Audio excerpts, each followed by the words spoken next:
தொடர்ந்து 51 சக்தி பீடங்களை சிந்தித்து கொண்டு வருகிறோம், தரிசனம் செய்து கொண்டு வரோம். ஏன்னா எல்லாராலையும் அந்த தலத்தை போய் பார்க்க முடியுமோ முடியாதோ, இருந்த இடத்திலிருந்தே திருக்காரணீஸ்வரர் நமக்கு கருணை பண்ணியிருக்கிறார். ஆலய உளவார தொண்டு சீர்திருத்த கூட்டத்தின் மூலியமாக நான் முதல் நாளே சொன்னேன். நிறைய பேருக்கு சந்தேகம், என்ன அந்த அம்மாவுக்கு வேற தலைப்பு பேச தெரியாதா, ஏன் அந்த அம்மா வெறும் சக்தி பீடத்தையே கொடுத்துட்டுருக்காங்க, 4 வருஷமாக கொடுக்குறாங்க, இன்னுமா அந்த அம்மா முடியல. நான் என்ன பண்ணுறது, ஒவ்வொரு தலத்திலையும் அவ்வளவு திருவிளையாடல் இறைவன் பண்ணி வச்சுருக்கார். ஒவ்வொரு தலத்திலையும் ஒரு புராண கதைகள் இருக்கின்றது. அங்கே யார் வழிபாடு செய்தா, யார் பாடினா, என்னென்ன புராணங்கள் இருக்கின்றது, அதுக்குரிய தாத்பரியம் என்ன, இதையெல்லாம் நம்ம தெரிஞ்சுக்கணும் இல்லையா. ஏன்னா அங்கே போனால் இப்போ திருக்காரணீஸ்வரருக்கு உள்ளே வந்திருக்கிறோம். திருக்காரணீஸ்வரர், சொர்ணாம்பிகை, இதை வழிபாடு மட்டும்தான் நமக்கு செய்ய தெரிஞ்சிருக்கும். ஆனால் திருக்காரணீஸ்வரருக்குன்னு ஒரு வரலாறு இருக்கும் இல்லையா, அது யாருக்கும் பெரும்பாலும் என்ன தெரியாது, சொன்னாதான் தெரியும். அதுபோல எல்லா இடத்திலும் ஒரு தல வரலாறுகள் இருக்கின்றது. அப்போ அந்த தல வரலாறுகளை முழுமையாக நாம் தெரிஞ்சு கொள்ளணும், அதுதான் சிறப்பு. யாரோ நேற்றைக்கு கூட யாரோ ஒரு அம்மா ஃபோன் பண்ணி சொன்னாங்க, நீங்கள் சொன்னதுக்கப்புறம் தாங்க எங்களுக்கு அந்த தலத்தில் இது இருக்குன்னே தெரியும். யாரோ பார்த்துட்டு சொன்னாங்க, அந்த பிள்ளை இடுக்கி அம்பாள் எங்களுக்கு தெரியவே தெரியாது, நாங்கள் பார்க்கவே இல்லை, ஆனால் அந்த தலத்துக்கு போனோம், ஆனால் நாங்கள் அதை கவனிக்கலை, நீங்கள் சொன்னதுக்கப்புறம் தான் எங்களுக்கு அது தெரிஞ்சுது, அதுக்காகவே ஒரு முறை இன்னொரு முறை போகணும்னு தோணுது. ஏன்னா எங்கள் சொந்தக்கார பொண்ணுக்கு குழந்தை பாக்கியம் இல்லை, இது சத்தியமான உண்மை. 10 வருஷம் இல்லாத குழந்தை பாக்கியம் இல்லாத தம்பதியருக்கு கூட அந்த பிள்ளை இடுக்கி அம்பாலை போய் வழிபாடு செய்து அங்கே இருக்கக்கூடிய 3 தீர்த்தங்களில் நீராடி அங்கே இருக்கக்கூடிய சிவபெருமான், அம்பாள், புத பகவான் இவங்களை வழிபாடு செய்தோமே ஆனால் நிச்சயமாக குழந்தை பாக்கியம் தராங்களாம். அப்பேற்பட்ட ஒரு பாக்கியம் அந்த பிள்ளை இடுக்கி அம்பாளுக்கு உண்டு. இது எதுக்கு சொல்கிறோன்னா, இதை பயன்படுத்திக்கோங்கன்றதுக்காக சொல்கிறோம். ஏன்னா நிறைய பேர் என்ன பண்ணுறோன்னா, அதுக்கப்புறம் கேட்குறாங்க, நிகழ்ச்சி முடிச்சதுக்கப்புறம் நீங்கள் சொன்னீங்க ஆனால் எங்களுக்கு புரியலை, நீங்கள் ஆனால் அதுக்கு தான் ஒவ்வொரு விஷயத்தையும் சில நேரத்தில் அழுத்தி புரிஞ்சுதான்னு உங்ககிட்ட எல்லாருக்கிட்டையும் கேட்குறதுக்கு காரணம்.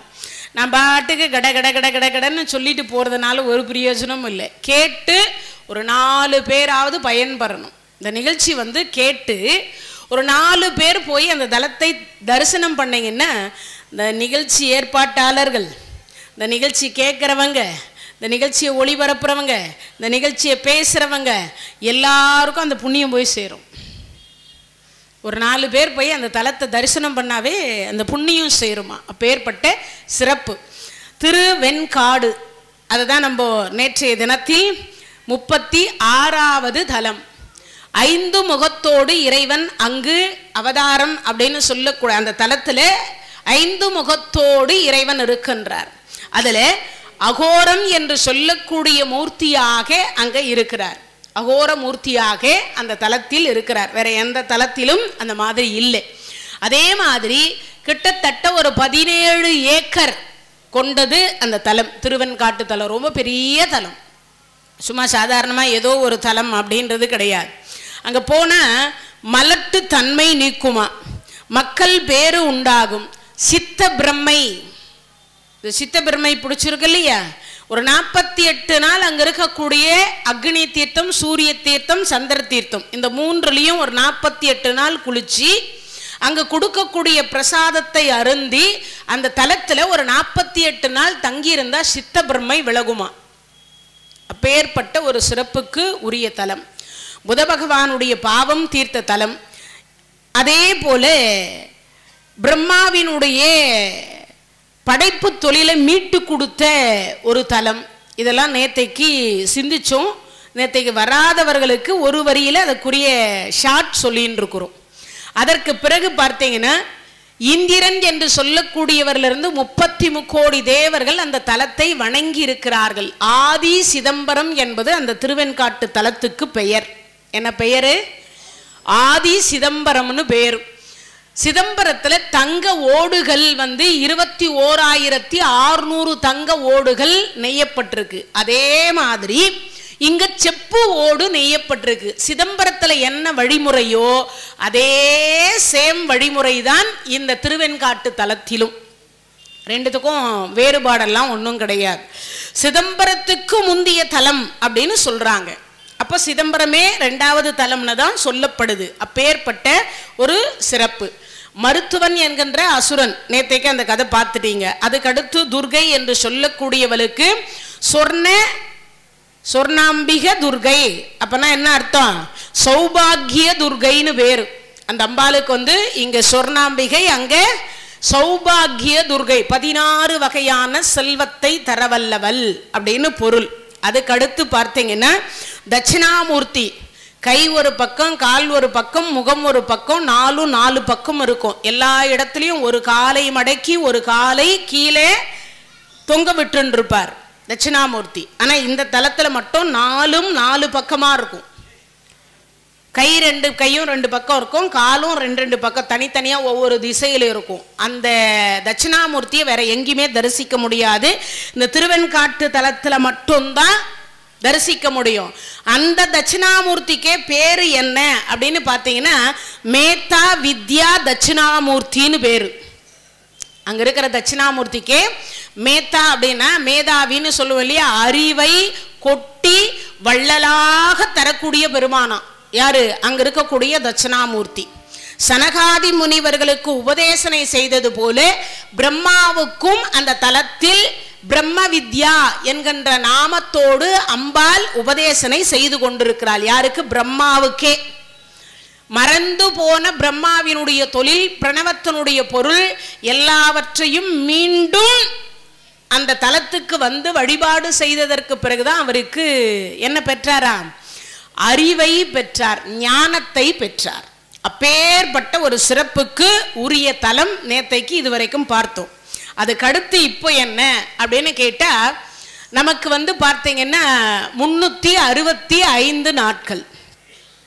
இப்போ இந்த மாசம் தேவர்களுக்கு விடியற் காலை பொழுதுன்னு பேர்.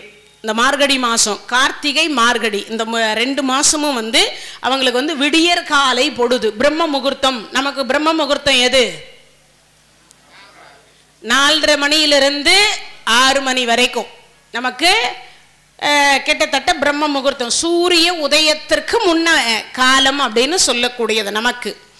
அதுக்கு இப்போ சூரிய உதயத்துக்கு முன்ன காலம் நமக்கு எப்படியோ அதே மாதிரி தேவர்களுக்கு சூரிய உதயத்திற்கு முன்ன காலம் இந்த மார்கழி மாசம். அப்போ விடியற் காலை பொழுதுன்னு அர்த்தம். இந்த விடியற் காலை பொழுதுல 30 நாளும் காலையில 4:30 மணியிலிருந்து 6 மணிக்குள்ளர விளக்கேற்றினோம் பெண்கள் எல்லாம். யாரை வரவேற்கும் விதமாக? 33 கோடி தேவர்களை வரவேற்கும் விதமாக விளக்கேற்றினோம். அந்த விளக்கை ஏற்றுகிற பொழுது வாசல்ல 2 விளக்கேற்றி வச்சிடணும். நம்ம இல்லத்தில் இருக்கக்கூடிய அந்த காமாட்சி அம்மன் விளக்கோ இல்லை ஒரு அகல் விளக்கோ அந்த வீட்டில் பூஜை அறையில் ஏற்றணும். கண்டிப்பா 30 நாளும் பெண்கள் செய்யணும். அந்த சில நாட்கள் வருமே, அந்த நாளில் பண்ண முடியாதேன்னா உங்கள் வீட்டில் யார் ஆண்கள் இருக்காங்களோ பிள்ளைங்க இருக்காங்களோ அவங்கள ஏற்ற சொல்லலாம், தப்பே கிடையாது. ஆண்கள் ஏற்றலாமான்னா கண்டிப்பாக ஏற்றலாம். ஏன்னா நிறைய பேருக்கு அந்த ஒரு சந்தேகம், விளக்கேற்றுறது பெண்கள் தானே ஏற்றணும், ஆண்கள் ஏற்றக்கூடாதே. விளக்கேற்றுறதுக்குன்னே எழுதி அக்ரிமெண்ட் போட்டு கொடுத்தவர்கள் பெண்கள் தானே. சாமி எல்லாருக்கும் பொதுவானது, பெண்களுக்கு மட்டும்தான் ஏற்றணுன்றதெல்லாம் ஒன்றும் கிடையாது. ஆண்களும் ஏற்றலாம், ஆண்களும் விளக்கேற்றலாம். உடனே இல்லையே பெண்கள் தானே ஏற்றணும்னா, இப்போது காரணீஸ்வரர் கோயிலில் யார் ஏற்றுறா? சிவாச்சாரியார் தானே ஏற்றுறாரு. பெண்கள் ஏம்மா விளக்கேற்றுற பங்கு பெண்களுக்குன்னு பெண்களாக ஏற்றுறோம் நாம் போய். அது மாதிரி தான் சில நாட்கள் ஆண்களும் ஏற்றலாம் வீடுகளில், பெண்கள் மட்டும்தான் ஏற்றணும். நலம் எல்லாருக்கும் ஒன்று தான், திருவருள் எல்லாருக்கும் ஒன்று தான். இவருக்கு வேற அவருக்கு வேறன்னெல்லாம் பிரித்து எல்லாம் கொடுக்கல இறைவன். ஆணுக்கு ஒரு திருவருள், பெண்ணுக்கு ஒரு திருவருள் எல்லாம் கிடையாது, எல்லாருக்கும் ஒரே திருவருள் தான். அப்படிப்பட்ட ஒரு சிறப்புக்குரியது இந்த மார்கழி மாதம். இது எதுக்கு சொல்கிறேன்னா, இப்போ வரக்கூடிய கதைக்குரிய ஆரம்ப கதை இதுதான். இப்போ அந்த பிரம்ம முகூர்த்தம்னு வருது இல்லையா, ஏன் இந்த பிரம்ம முகூர்த்தம் வந்தது ஒரு கேள்வி வரும். ஏன் இந்த பிரம்ம முகூர்த்தம் வந்தது, இந்த பிரம்ம முகூர்த்தத்திற்கு என்ன அவ்வளவு சிறப்பு அப்படின்னு ஒரு கேள்வி. திருவண்ணாமலை தலத்தில் அடிமுடி தேடினாங்க. அப்படி அடிமுடி தேடிய பொழுது தாழம்பூவை இவர் பொய் சாட்சி சொல்லி வரவழைத்தார். யாரு? பிரம்மா. அங்க ஆரம்பிச்ச பொய் நம்ம கிட்ட வரைக்கும் வந்து நிக்குது. நம்மளை படைக்கிற கடவுளே பொய் சொன்னா நாமெல்லாம் சொல்றது பேசுறது மொத்தமே பொய். ஆமா, நானே இப்ப சொற்பொழிவு லண்டன்ல இல்ல பள்ளின்னு இருக்கேன். ஃபோனில் பேசும்போது எங்கெங்க இருக்கிறீங்க மேடம், உங்களை பார்க்க வரலான் இருக்கேன். நான் எங்கே இல்லைங்க, வெளிநாட்டில் இருக்கேன். என்னை இப்போ பார்க்க முடியாது, 1 மாதம் ஆகும், நான் ரொம்ப பிஸி. எங்கெங்க தமிழ்நாட்டில் எங்கே இருந்தாலும் சொல்லுங்கள், நான் லண்டனில் இருக்கேங்க. ஃபோனில் என்ன சொன்னால் என்ன வேணான்னு சொல்லுங்கள் பார்ப்போம். அப்படி தான் நம்மெல்லாம் இப்போது பேசின்னு இருக்கோம். பேசுகிறதே அப்படி தான், பொய் முழுக்க முழுக்க வாழ்க்கையே பொய்யா பேசின்னு இருக்கோம். அதுக்கு ஆரம்ப பிள்ளையார் சுழி போட்டவர் யாருன்னா அந்த பிரம்மா. சரி, இப்படி போட்டதுனால சிவபெருமான இடத்துல பொய் சொல்லலாமா? நீ எங்கே வேணா பொய் சொல்லிக்கோ. வக்கீல் கிட்ட, டாக்டர் கிட்ட, சிவபெருமான் கிட்ட, இந்த 3 இடத்துல பொய் சொல்லக்கூடாது. மனைவி கிட்ட கூட சொல்லிக்கோங்க.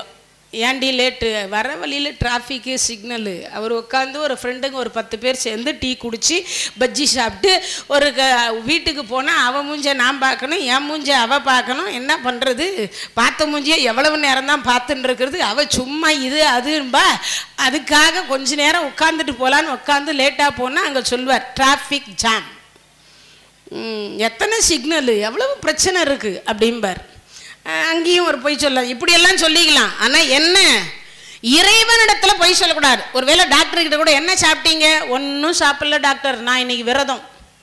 என்ன ஒன்னே காத்தால சொன்னால் விரதம் இருக்கேன்னு சொன்னேன்.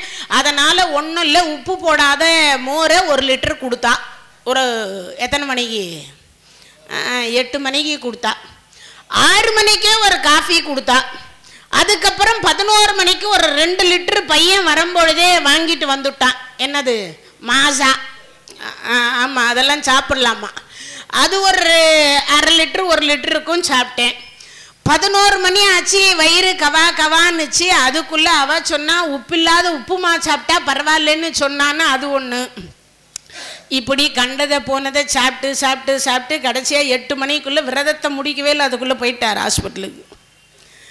அந்த மாதிரியெல்லாம் நிறைய உண்டு. அப்போது இறைவன் என்று சொல்லக்கூடியவரிடத்துல பொய் சொல்லக்கூடாது. டாக்டர்கிட்ட கூட நான் இதெல்லாம் சாப்பிடலன்னு சொல்லிகிட்டே வரலாம் லிஸ்ட்டு போட்டு. ஆனால் இறைவன்கிட்ட பொய் சொல்லக்கூடாது. பிரம்மா பொய் சொன்னார். நம்மை படைக்கிற கடவுளே நம்மளோட பொய் சொன்னால் அவர் படைத்த உயிரினங்கள் எப்படி இருக்குன்றீங்க? அப்போ தப்பாக தானே இருக்கும். அதற்காகத்தான் இவர் என்ன பண்ணிட்டார், பூமியில ஆலயம் இல்லாமல் போக கடவது. என்ன, படைக்கிற கடவுள் நீயே இப்படி பொய் சொன்னா படைக்கிற உயிரினங்கள் எவ்வளவு பொய் சொல்லும். உன்னை பார்த்து அவங்களும் கத்துக்குவாங்கல்ல, நம்மளை படைச்ச கடவுளே பொய் சொல்றாரா, நாம சொன்னா என்ன தப்பு வரும்ல. அதனால அவர் சொல்லிட்டார், இந்த பூமியில் என்ன இல்லாம போக கடவுது, கோயில் இல்லாமல் போக கடவுதுன்னார். ஆனா அதுக்கு முன்னதாகவே திருமால் வந்து ஒத்துக்கிட்டார் தன் தவறை.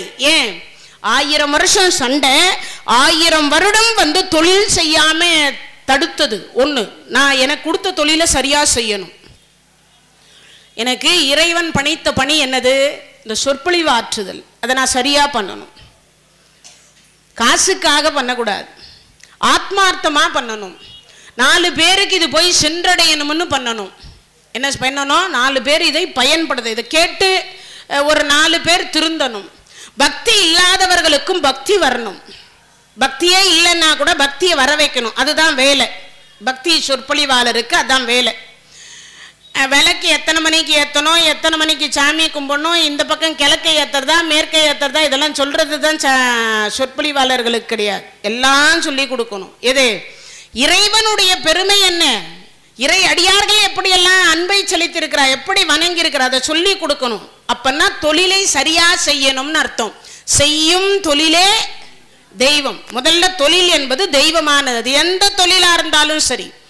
ஆத்மார்த்தமா பண்ணணும் அந்த தொழிலை. எப்பயும் ஆத்மார்த்தமா பண்ணணும், ஏதோ கடமைக்காக பண்றோன்னு பண்ணக்கூடாது. அப்ப இங்க நினைக்கிறார், இறைவன் சிவபெருமான் காக்கும் தொழிலை என் கையில் கொடுக்கின்ற பொழுது அவர் என்ன சொன்னார்? தொழிலை சரியாக செய். முதல் கடமையே என்னது? ஒருவர் தன் தொழிலை சரியா செய்யணும், நேரம் பார்க்காம செய்யணும், கடமை பாராது செய்யணும். சில சொற்பொழிவாளர்கள் இப்படி பார்த்துனே பாங்க. நானும் பார்ப்பேன். என்னத்துக்கு பயந்து பார்ப்பேன்னா 8:30 மணிக்கு மேலே ஆயிடுச்சுன்னா யாருன்னா ஏதாவது சொல்லிடுவாளோன்றதுக்காக. ஏன்னா ஒவ்வொருத்தரை எழுந்து போயிட்டே இருப்பா.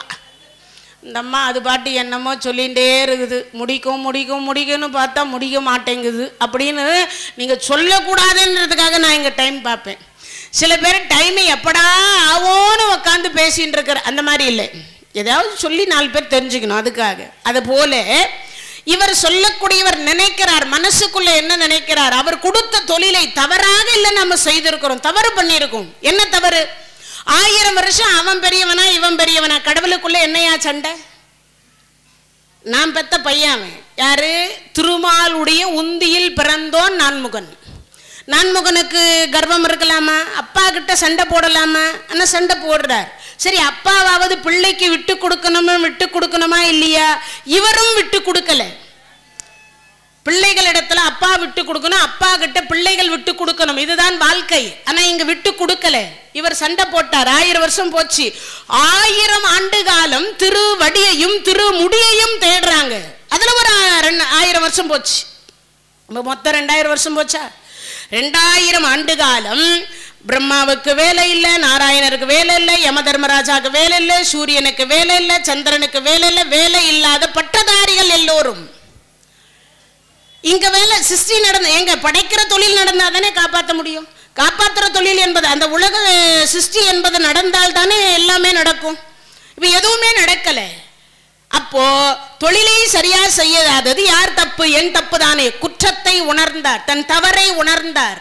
யாரு? நாராயணர். நேரா போனார், சுவாமி நான் சின்னவன், 1000 வருஷம் தேடியும் உங்க திருவடியை என்னால பார்க்க முடியலை. அதுக்குதான் வள்ளலார் சொன்னார், திருவாரூருக்கு போயிருந்தா பார்த்துருக்கலாம். அது எப்படி திருவாரூருக்கு போயிருந்தா எப்படி பார்த்துருக்கலாம்? பறவையாருடைய வாசற்படி கீழ் வாசப்படியா மகாவிஷ்ணுவும் மேல் வாசப்படியா பிரம்மாவும் இருந்தா 2 வாட்டி போயிட்டு வந்திருக்கிறாரு. சுந்தரமூர்த்தி நாயனாருக்காக போனாரா இல்லையா? பறவையார் இடத்துல தூது போனார் இல்ல? அப்ப போயிருந்தா கரெக்டா பார்த்திருக்கலாமே. இந்த பிரம்மாவுக்கு அந்த அளவுக்கு எட்டல, நாராயணருக்கு அந்த அளவுக்கு எட்டலன்பார். யாரு? நான் சொல்லல, வள்ளலார் சொல்றார் அப்படின்னு. பறவையாருடைய வாசற்படியாக இருந்திருந்தால் பார்த்திருக்கலாமேன்றார் சிவபெருமான் திருமுடியும் திருவடியையும்.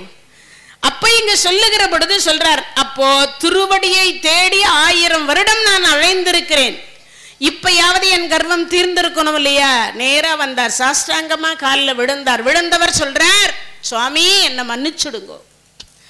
நாமெல்லாம் கூட சில நேரத்தில் கோபமா யாருக்கிட்டையாவது சண்டை போடலாம், என்ன வேணாலும் பேசலாம். ஆனா பேசினதுக்கு பிறகு நாமெல்லாம் என்ன பண்ணணும்னா, நம் பேசியது சரியா? நான் இந்த நிகழ்ச்சி முடிச்சதுக்கு அப்புறம் நான் திருப்பி நிகழ்ச்சி முடிஞ்சிடுச்சேன்னு நினைக்க மாட்டேன். மறுபடியும் இன்னைக்கு என்னென்ன கதையை நான் மெமரி பண்ணிட்டு வந்தேன், என்னென்ன கதையை நான் சொல்லி இருக்கேன், எதை சொல்லாமல் விட்டிருக்கிறேன், அதை நான் ஒரு நிமிஷம் வீட்டுக்கு போய் படுத்ததுக்கு அப்புறமா இன்னைக்கு கதை எவ்வளவு தொலைவு ஓடி இருக்கு, எந்த அளவுக்கு சொல்லி இருக்கிறோம், எந்த அளவுக்கு நம்மளுடைய நினைவாற்றல் இருக்கு, எந்த அளவுக்கு சில கதைகளை மறந்துருக்கிறோம், இது எல்லாமே நான் திருப்பி ரிப்பீட் பண்ணி பார்ப்பேன்.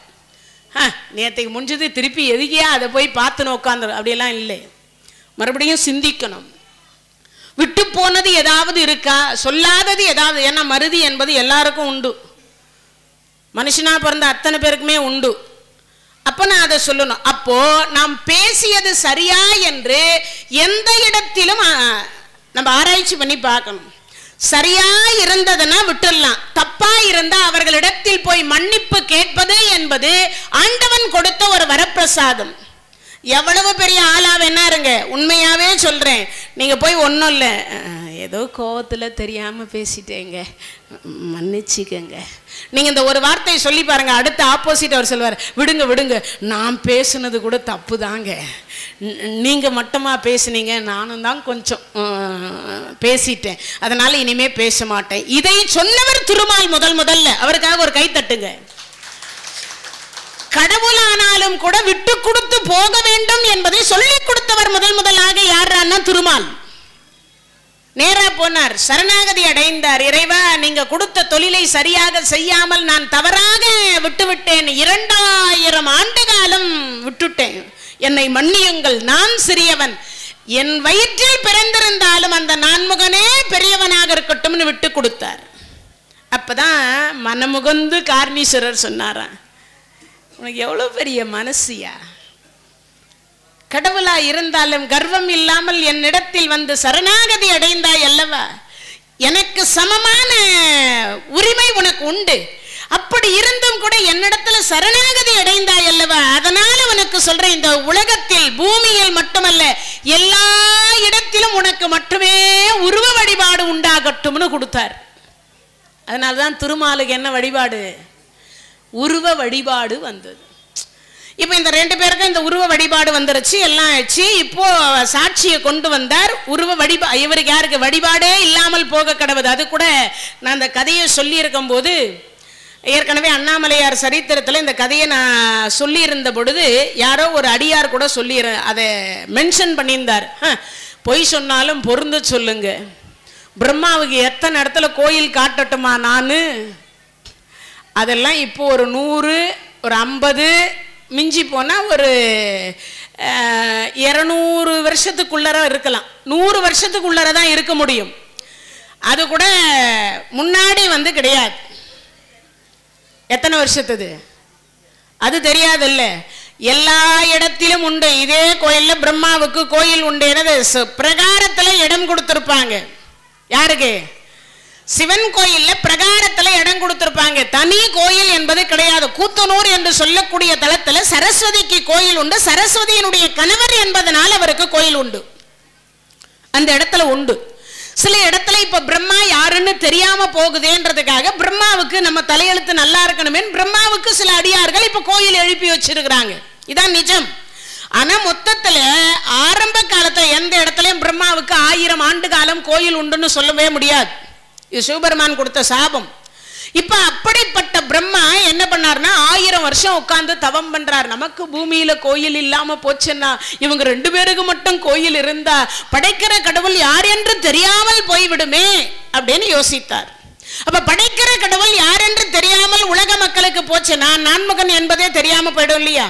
அதனால என்ன பண்ணார், அப்பா கிட்ட சொல்றார், நான் பண்ணது தப்புதான்ப்பா, ஆனா சிவபெருமான் இப்படி சொல்லிட்டார், சரி நீ ஒரு பக்கம் தவம் பண்ணு, நான் ஒரு பக்கம் தவம் பண்றேன். இருவரும் தவம் செய்தாங்க. யாரு? 1000 வருஷம் இருவரும் தவம் பண்ணாங்க. அப்படி 1000 ஆண்டு காலம் இவர்கள் இருவரும், இவர் ஒரு 1000 வருஷம் அவர் ஒரு 1000 வருஷம் தவம் பண்ணும் பொழுது இறைவன் சிவபெருமான் காட்சி கொடுத்தார். என்ன வேண்டும்னார். முதல்ல கேட்டது நாராயணர் கிட்ட தான் கேட்டார். நாராயணா என்ன வேண்டும்னார். சுவாமி,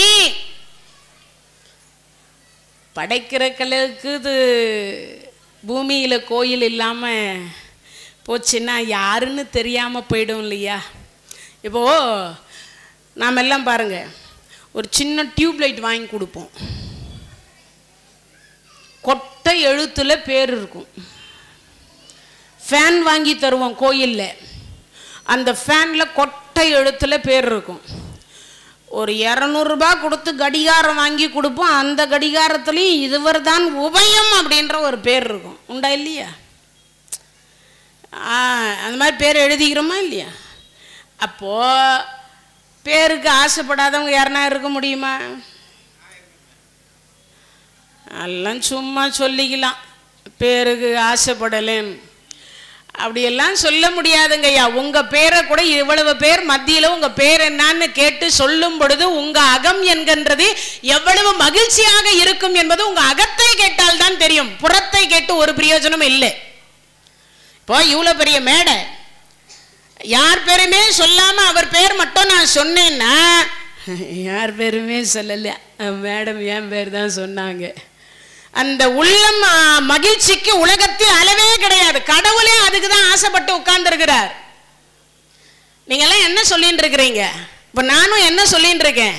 கடவுளுடைய நாமத்தை திருப்பி திருப்பி சொல்லிட்டு இருக்கேன். அதை கேட்டவர் மகிழ்ச்சி அடைந்து நான் என்ன விரும்புறேனோ அதை கொடுக்கிறார்.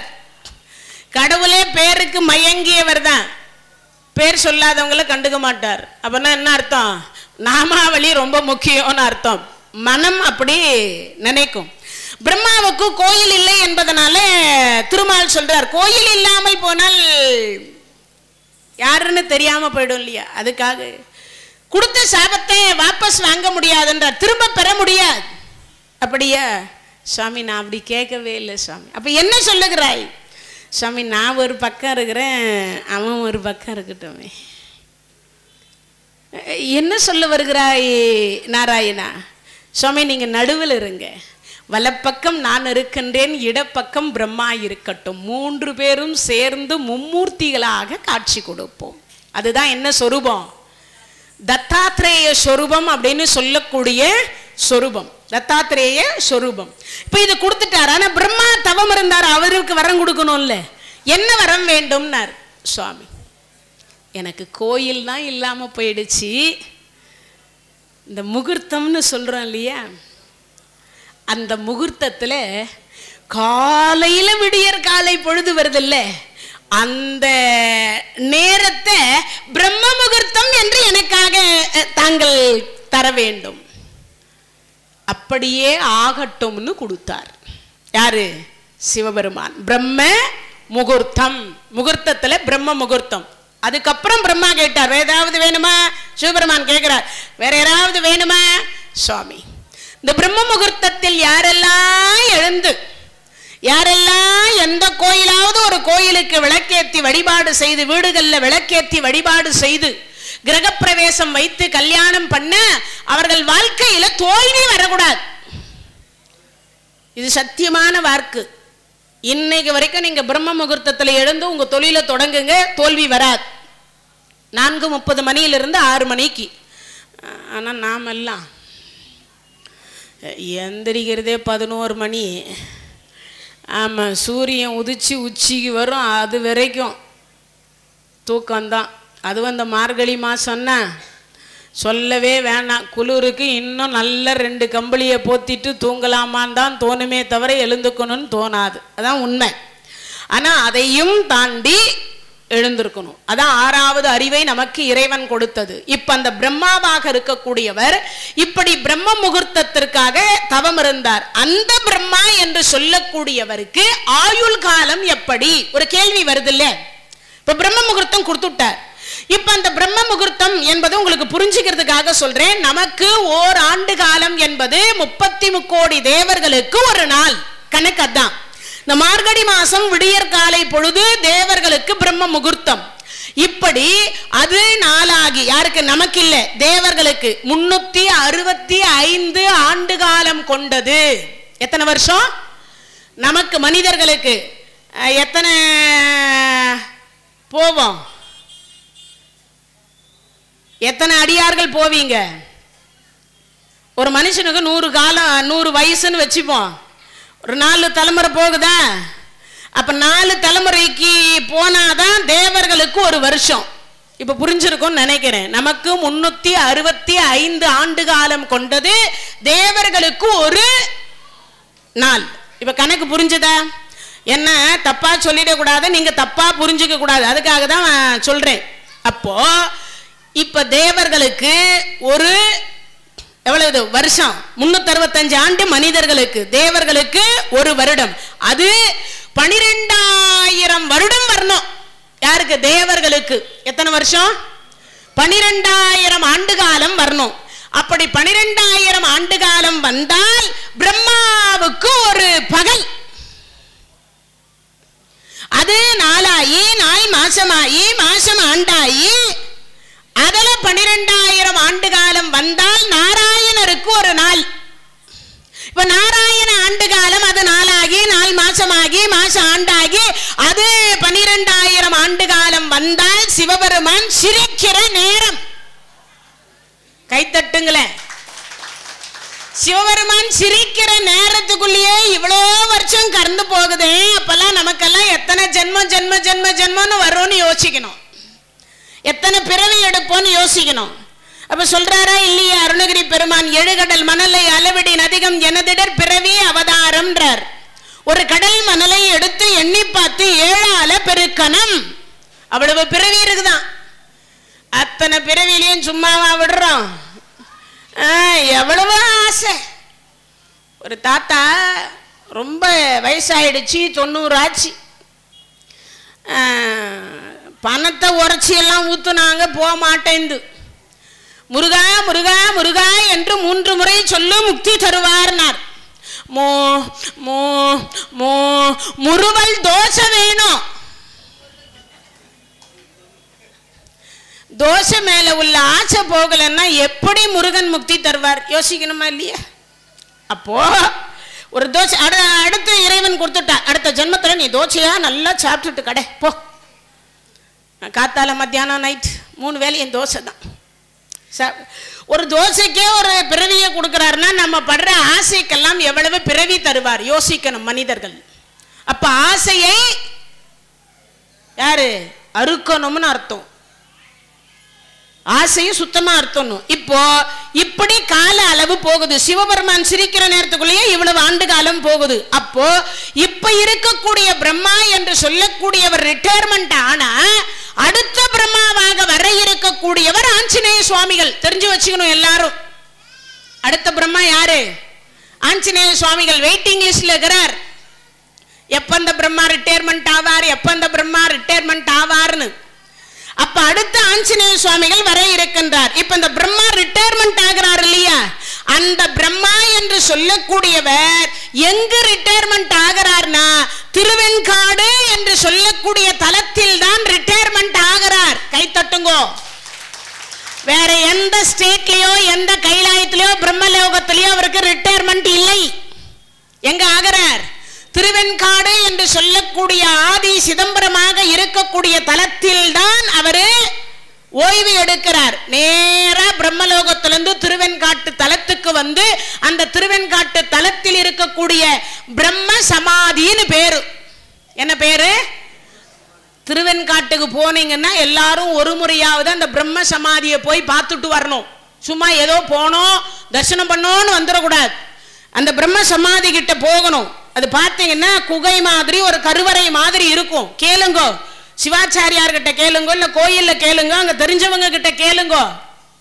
கேட்டீங்கன்னா அங்க பார்த்தீங்கன்னா பிரம்மா உட்கார்ந்து தவம் பண்ணுவார்.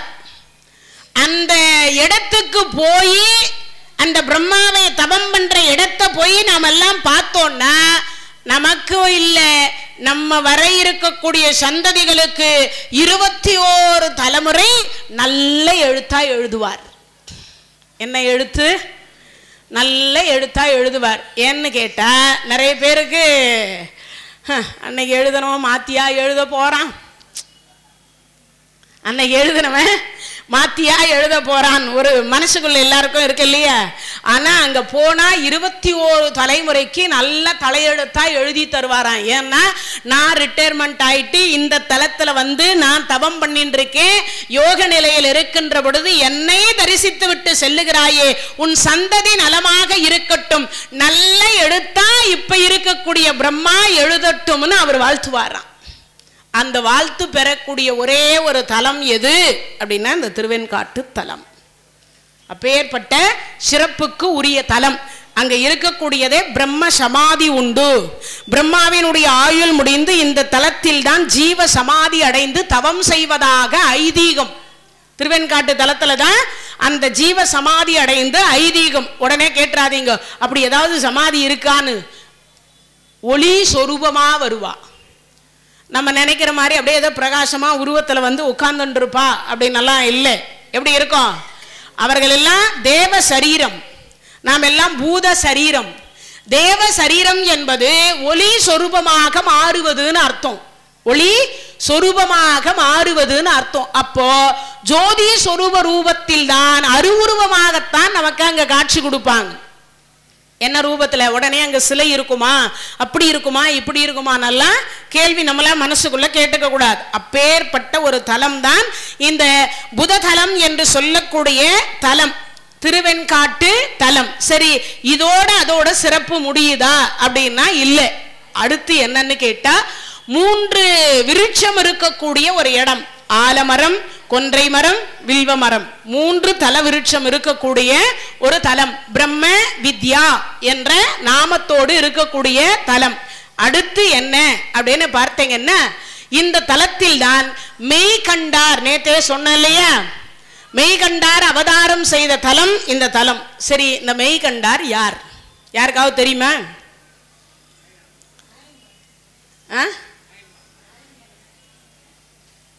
மெய்கண்டாரா?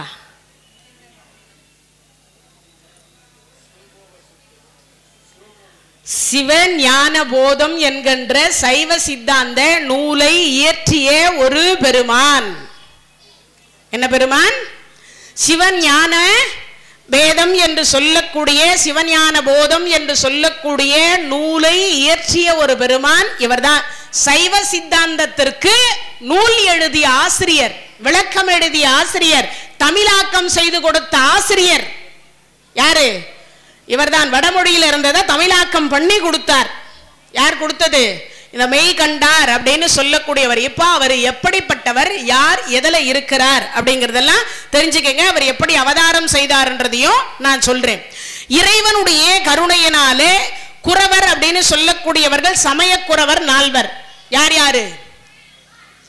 சமயக்குறவர்கள் 4 பேர். ஞானசம்பந்தர், நாவுக்கரசர், சுந்தரர், மாணிக்கவாசகர் 4 பேர். சந்தான குறவர்கள் யாரு?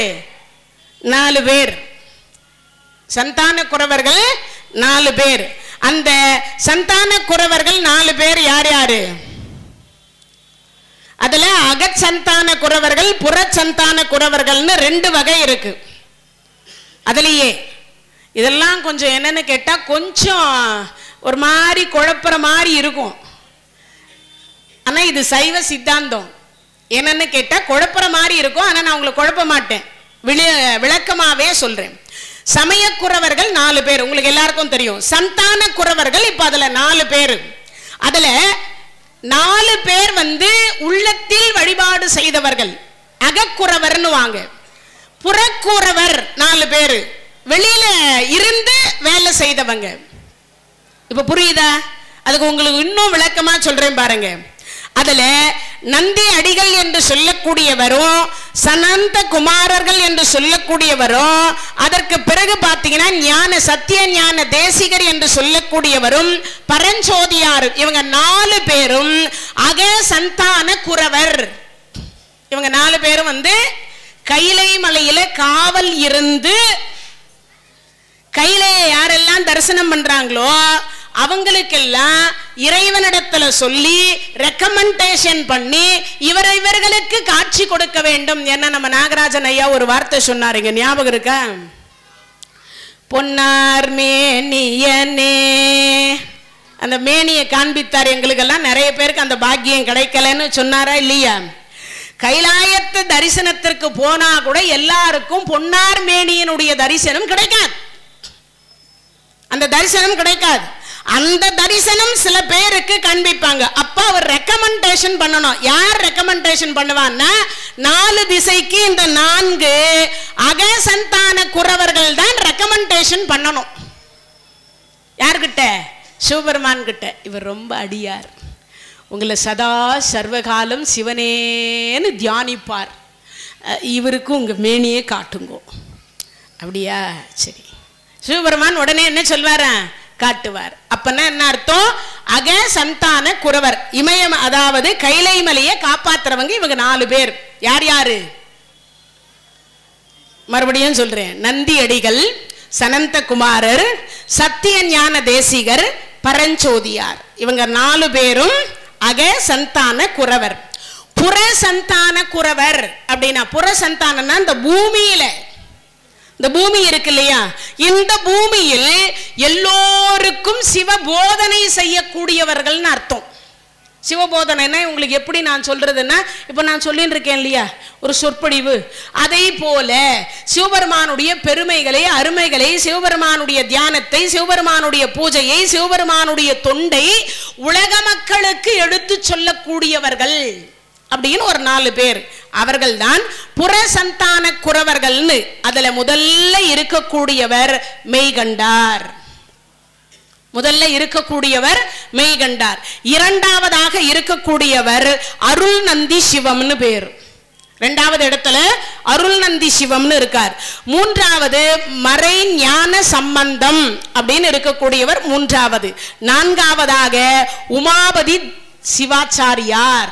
இவங்க 4 பேரும் புறசந்தான குறவர் அப்படின்னு பேர். இதெல்லாம் எப்படின்னு கேட்டா, சைவ சித்தாந்தம் படிச்சா இது தெரிஞ்சுக்கலாம், இல்லைன்னா தெரிஞ்சுக்க முடியாது. நான் சைவ சித்தாந்தத்துல படிச்சு உங்களை குழப்பல, யார் யாருன்னு தெரிஞ்சு வச்சுக்கோங்க. நான் இப்போ போறது மெய்கண்டாருடைய வரலாற்றுக்கு தான் போறேன். அதனால யாரும் உடனே ஐயோ இது புரியுமா புரியாதா, சைவ சித்தாந்தமே ஒரு மாதிரியாச்சே, குழப்பமா இருக்குமே, அந்த அளவுக்கு எனக்கு அறிவுக்கு எட்டாதே அப்படின்னு எல்லாம் நினைக்க வேண்டாம். அது தொடர்ந்து ஒரு 10 முறை 20 முறை போய் போய் போய் போய் கேட்டதுக்கு அப்புறம் தான் சைவ சித்தாந்தம் புரியும். எடுத்த உடனே சைவ சித்தாந்தம் புரியுமான்னா கொஞ்சம் புரியாது. நான் முதல்லயே சொல்லிடுறேன். திருப்புகழ் எப்படியா அப்படிதான். திருப்புகழ் ஒரே முறை படிச்சீங்கன்னா முத்தை தருவத்தி திருநக தீக்கிரை சத்தி சரவன் அப்படின்னா உடனே எல்லாம் வராது. ஒரு தடவைக்கு 4 தடவை படிக்கணும். படிச்சதுக்கு அப்புறம் அதையே ஒரு 100 தடவை கேட்கணும். கேட்டாதான் எது வரும், திருப்புகழ் வரும், இல்லைன்னா வராது. அது மாதிரி தான் இந்த சைவ சித்தாந்தமும் ஒரு தடவைக்கு ஒரு 4 தடவை படிக்கணும், கேட்கணும், அப்பதான் வரும். இப்போ அந்த புறசந்தான குறவர்கள்ல மெய்கண்டார் என்று சொல்லக்கூடியவர் அவதாரம் செய்த தலம் என்ற திருவெண்காட்டு தலம். அவர் எப்படி அவதாரம் செய்தார், அவர் எப்படி இறைவனை மெய்கண்டார், எப்படி அவர் மெய்கண்டார் அப்படிங்கிறத நாம இப்போ பார்க்க போறோம். திருமுனைப்பாடியில குறுநில மன்னர்கள் அவங்க தான் ஆட்சி பண்ணாங்க. குறுநில மன்னர்கள். அதுல காங்கேய பூபதி முதலையார் அப்படின்னு சொல்லக்கூடியவர் முதல்ல ஆட்சி பண்றார். அவருக்கு சடையப்பர் என்று சொல்லக்கூடிய அவர் வருகிறார் பிள்ளையாக. சடையப்பருக்கு அவர் சொல்லிதான் யாரு, கம்பர் என்று சொல்லக்கூடியவர் கம்ப ராமாயணத்தை இயற்றுவதற்கு முழுக்க முழுக்க அடிப்படை காரணமாக இருந்தவர் யாருன்னு கேட்டா இந்த சடையப்ப முதலியார் தான் காரணமா இருந்தார். இல்லைன்னா நமக்கு கம்ப ராமாயணம் கிடைச்சிருக்கிறதுக்கு வாய்ப்பே கிடையாது. கிடைச்சிருக்கிறதுக்கு வாய்ப்பே கிடையாது. அப்பேற்பட்ட ஒரு சிறப்புக்கு உரியது எது அப்படின்னு கேட்டா இந்த சடையப்ப முதலியார். சரி, அப்படி இயற்றியபடுது தமிழ் மொழியில, ஏன்னா வடமொழியில இருந்தது. வால்மீகி கொடுத்தது வடமொழியில தான் கொடுத்தார். அதை தமிழாக்கம் பண்ணி கம்பர் நமக்கு கொடுத்தார். நன்மையும் செல்வமும் நாளும் நல்குமே, திண்மையும் பாவமும் சிதைந்து தேயுமே, ஜன்மமும் மரணமும் இன்றி தீருமே, இம்மையே ராமா என்னும் 2 எழுத்தினால். கம்பருடைய வாக்கு. இந்த பாட்டை ஒரு நாளைக்கு 1 கோடி தடவையாவது ஜபம் பண்ணணும். நாம எல்லாம் என்ன பண்ணணும், சொல்லணும். தெரிஞ்சவங்க சொல்லுங்க, தெரியாதவங்க ராமா ராமா ராமா ராமானாவும் சொல்லுங்க. இல்ல அதுவும் எனக்கு வரலையா, ஏன்னா வால்மீகிக்கே ராமான்னு சொல்ல வரலையா.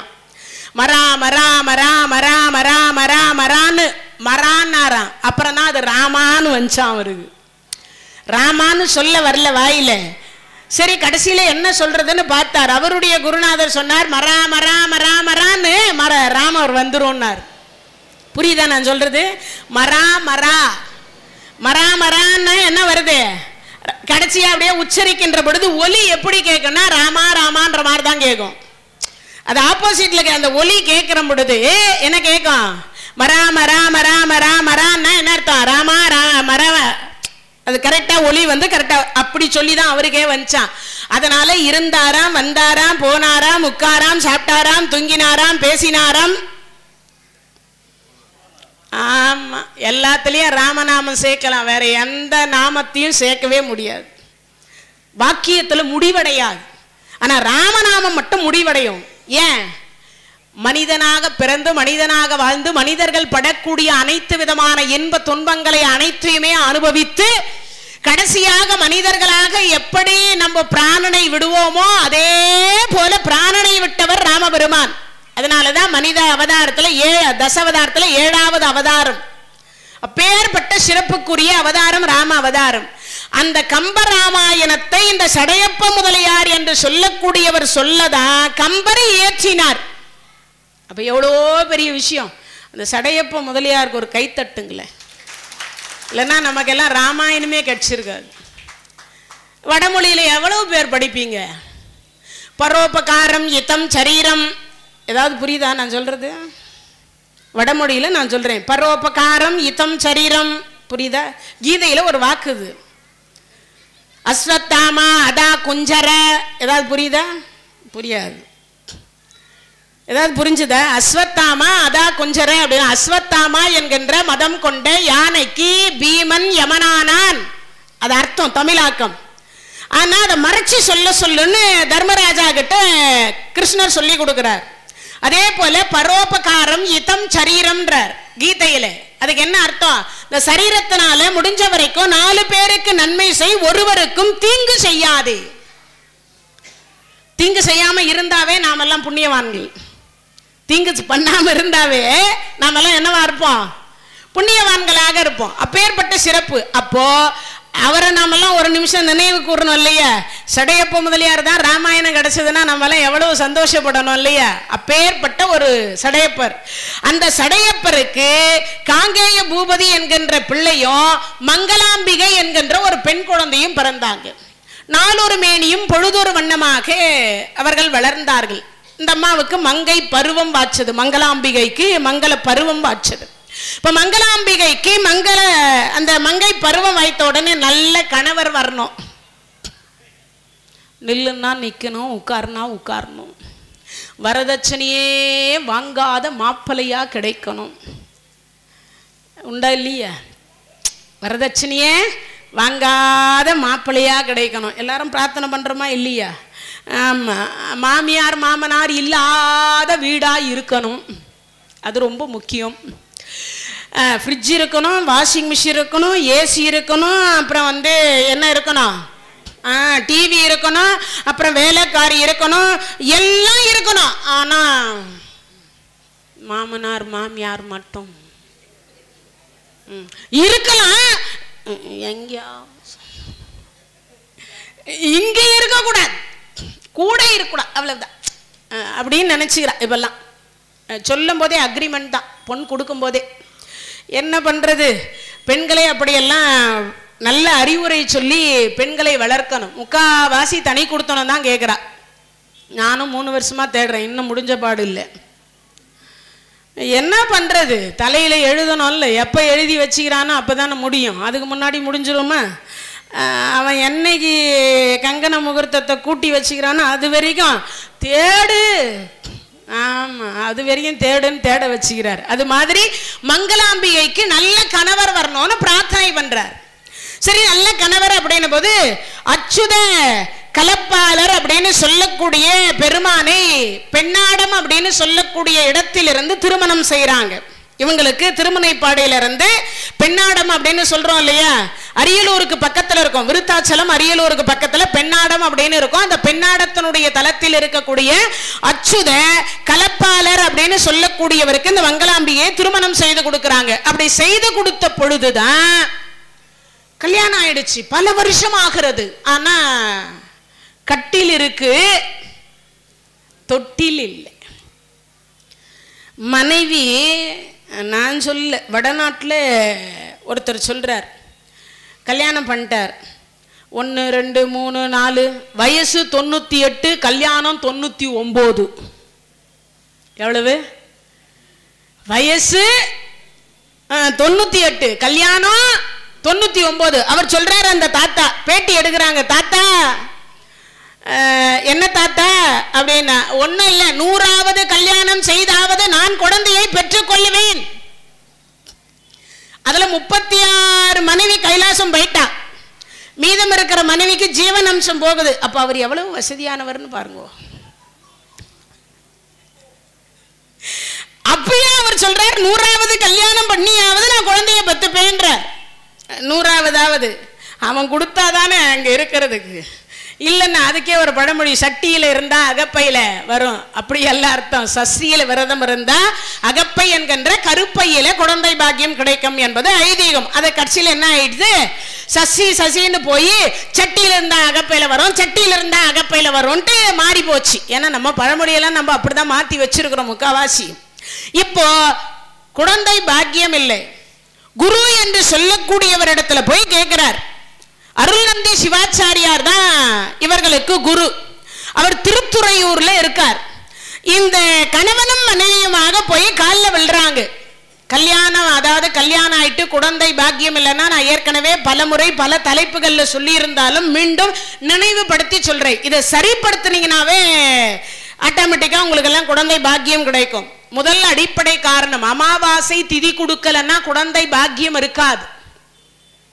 பெரும்பாலும் அதுக்கு ஒரு யாரோ ஒரு சில பேர் கூட வந்து கேட்குறீங்க, எங்கள் மாமியாரே அமாவாசை கும்பல்ல, அவங்களுக்கு பழக்கம் இல்லைன்னு சொல்லிட்டாங்க, நானும் அதனால் கும்புறதில்லை அப்படின்றாங்க. எல்லா பெண்கள்கிட்டையும் இதை தான் நானும் கேட்கணும்னு நினைக்கிறேன். மாமியார் யூஸ் பண்ணாத ஸ்டவ்வு நீங்கள் யூஸ் பண்ணுறீங்க, கேஸு. மாமியார் முதல்ல கேஸாக பயன்படுத்தி இருந்தாங்க இல்லை தானே? அம்மி பயன்படுத்தி இருந்தாங்க. நீங்கள்லாம் எதை பயன்படுத்துறீங்க? வாஷிங் மிஷின் பயன்படுத்தி இருந்தாங்களா? டிவி பயன்படுத்தி இருந்தாங்களா? மாமியார் தங்கத்தில் தாலி சரடு போட்டு இருந்தாளா? இதெல்லாம் எங்கள் மாமியார் பயன்படுத்தலை, நானும் பயன்படுத்த மாட்டேன்னு சொன்னீங்கன்னா நீங்கள்லாம் மாமியாருக்கு ஏற்ற மருமகன்னு சொல்லிக்கலாம், சட்டிட்டு கொடுக்கலாம். உண்டா? இல்லை இல்லை. அப்படி இருக்கும் பட்சத்தில் ஒரு சுவாமி கும்பிடுறது, ஒரு பச்சரிசி அன்னம், சும்மா கொஞ்சம் பருப்பு, அதை அப்படி காக்காய்க்கு பிசைஞ்சு ஒரு வாழைக்காவை வச்சு அப்படி படைக்கிறதுக்கு அவ்வளவு செழிப்பு என்ன இருக்கு அதில்? அதை வச்சுட்டு காக்காய்க்கு ஒரு பிடி சாப்பாடு, ஒரு சின்ன டம்ளரில் கொஞ்சம் தண்ணியை வச்சுட்டு இறந்து போனவர்கள் நினைங்க இல்லையா? திருமந்திரத்தில் திருமூலர் சொல்றார், யாவர்க்குமாம் இறைவனுக்கு ஒரு பச்சிலை, யாவர்க்குமாம் பசுவிற்கு ஒரு வாய்வரை, யாவர்க்குமாம் உண்ணும் போது ஒரு கைப்பிடி, யாவர்க்குமாம் பேசுகிற பொழுது என்னுரை தானே. ஒரு கட்டு அகத்திக்கீரையை வாங்கி கொடுங்கோ, அதுவே நாம எல்லாம் சலிச்சுக்கிறோமே. அமாவாசை அன்னைக்கு இறந்து போனா ஆத்மா சாந்தி அடையணும்ன்றதுக்காக ஒரு கட்டு வாங்கி கொடுங்க.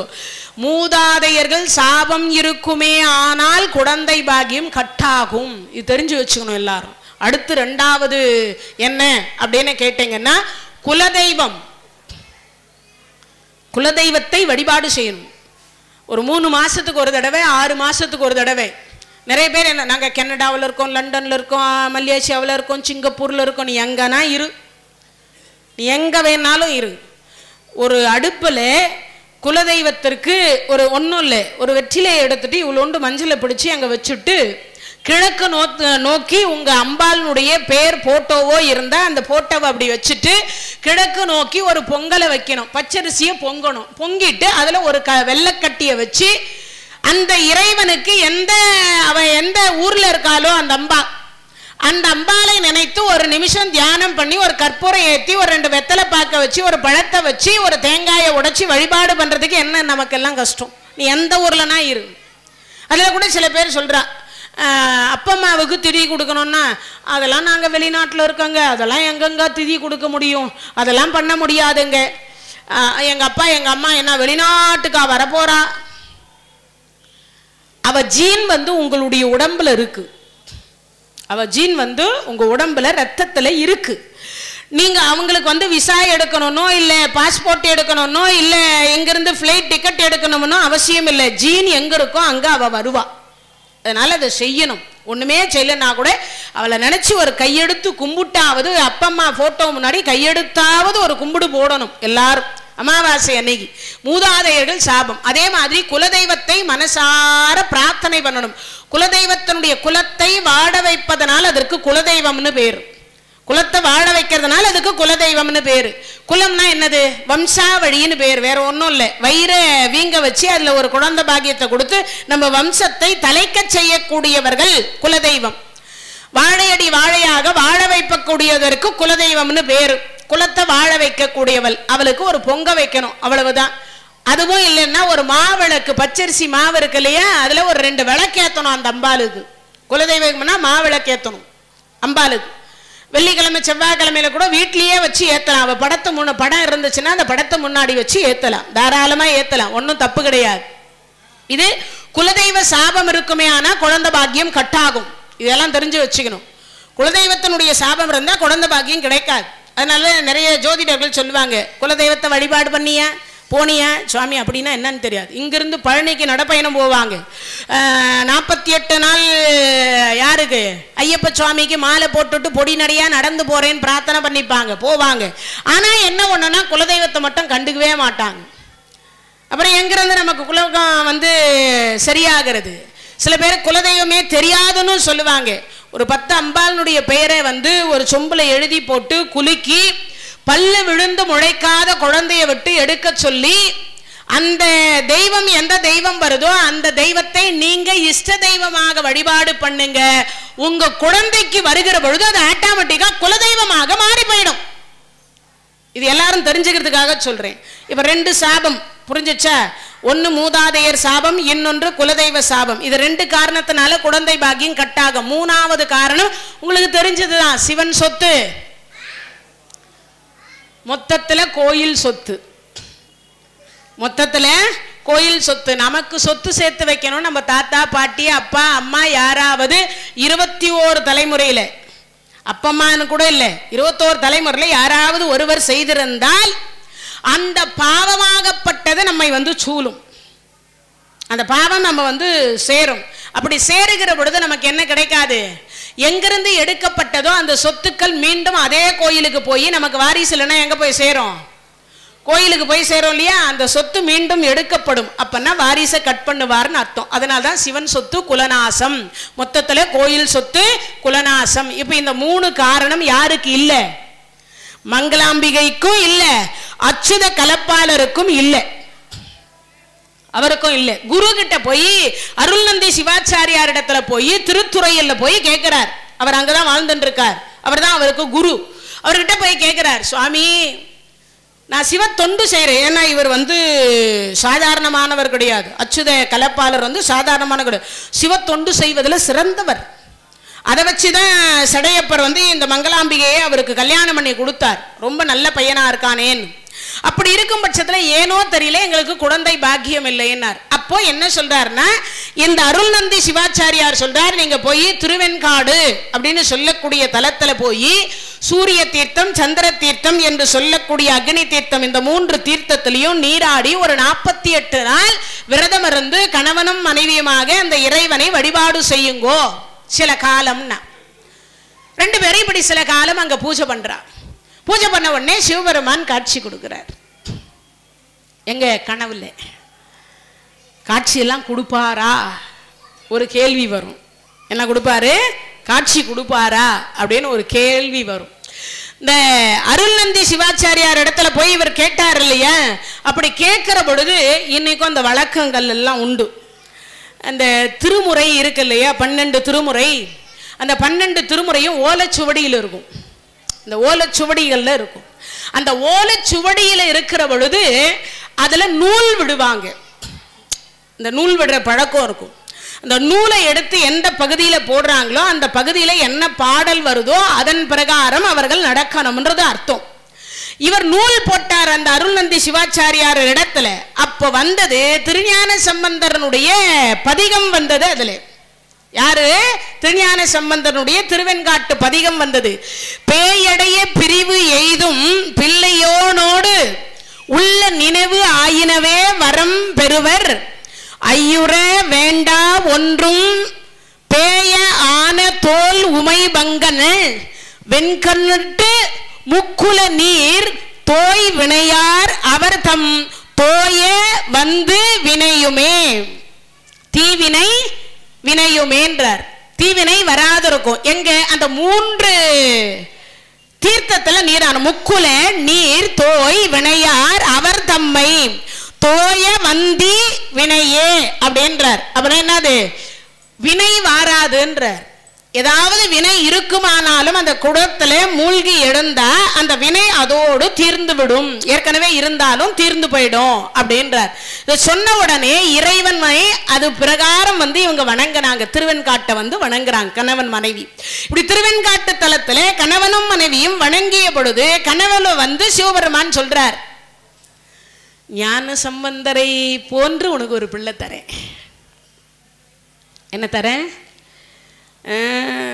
ஞான சம்பந்தருக்கு எத்தனை வயசுல ஞானம் வந்தது? 3 வயசுல. எத்தனை வயசுல?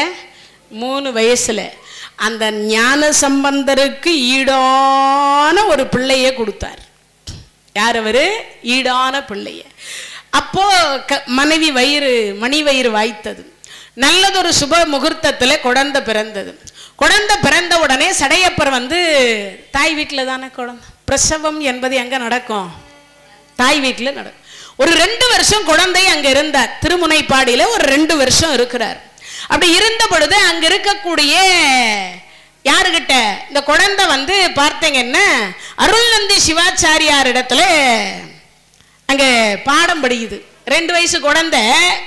அவர் சில விஷயத்தெல்லாம் சொல்லி கொடுக்குறார். இந்த குழந்தை பிறக்கிறதுக்கே காரணம் அவரா தான் இருந்தார்.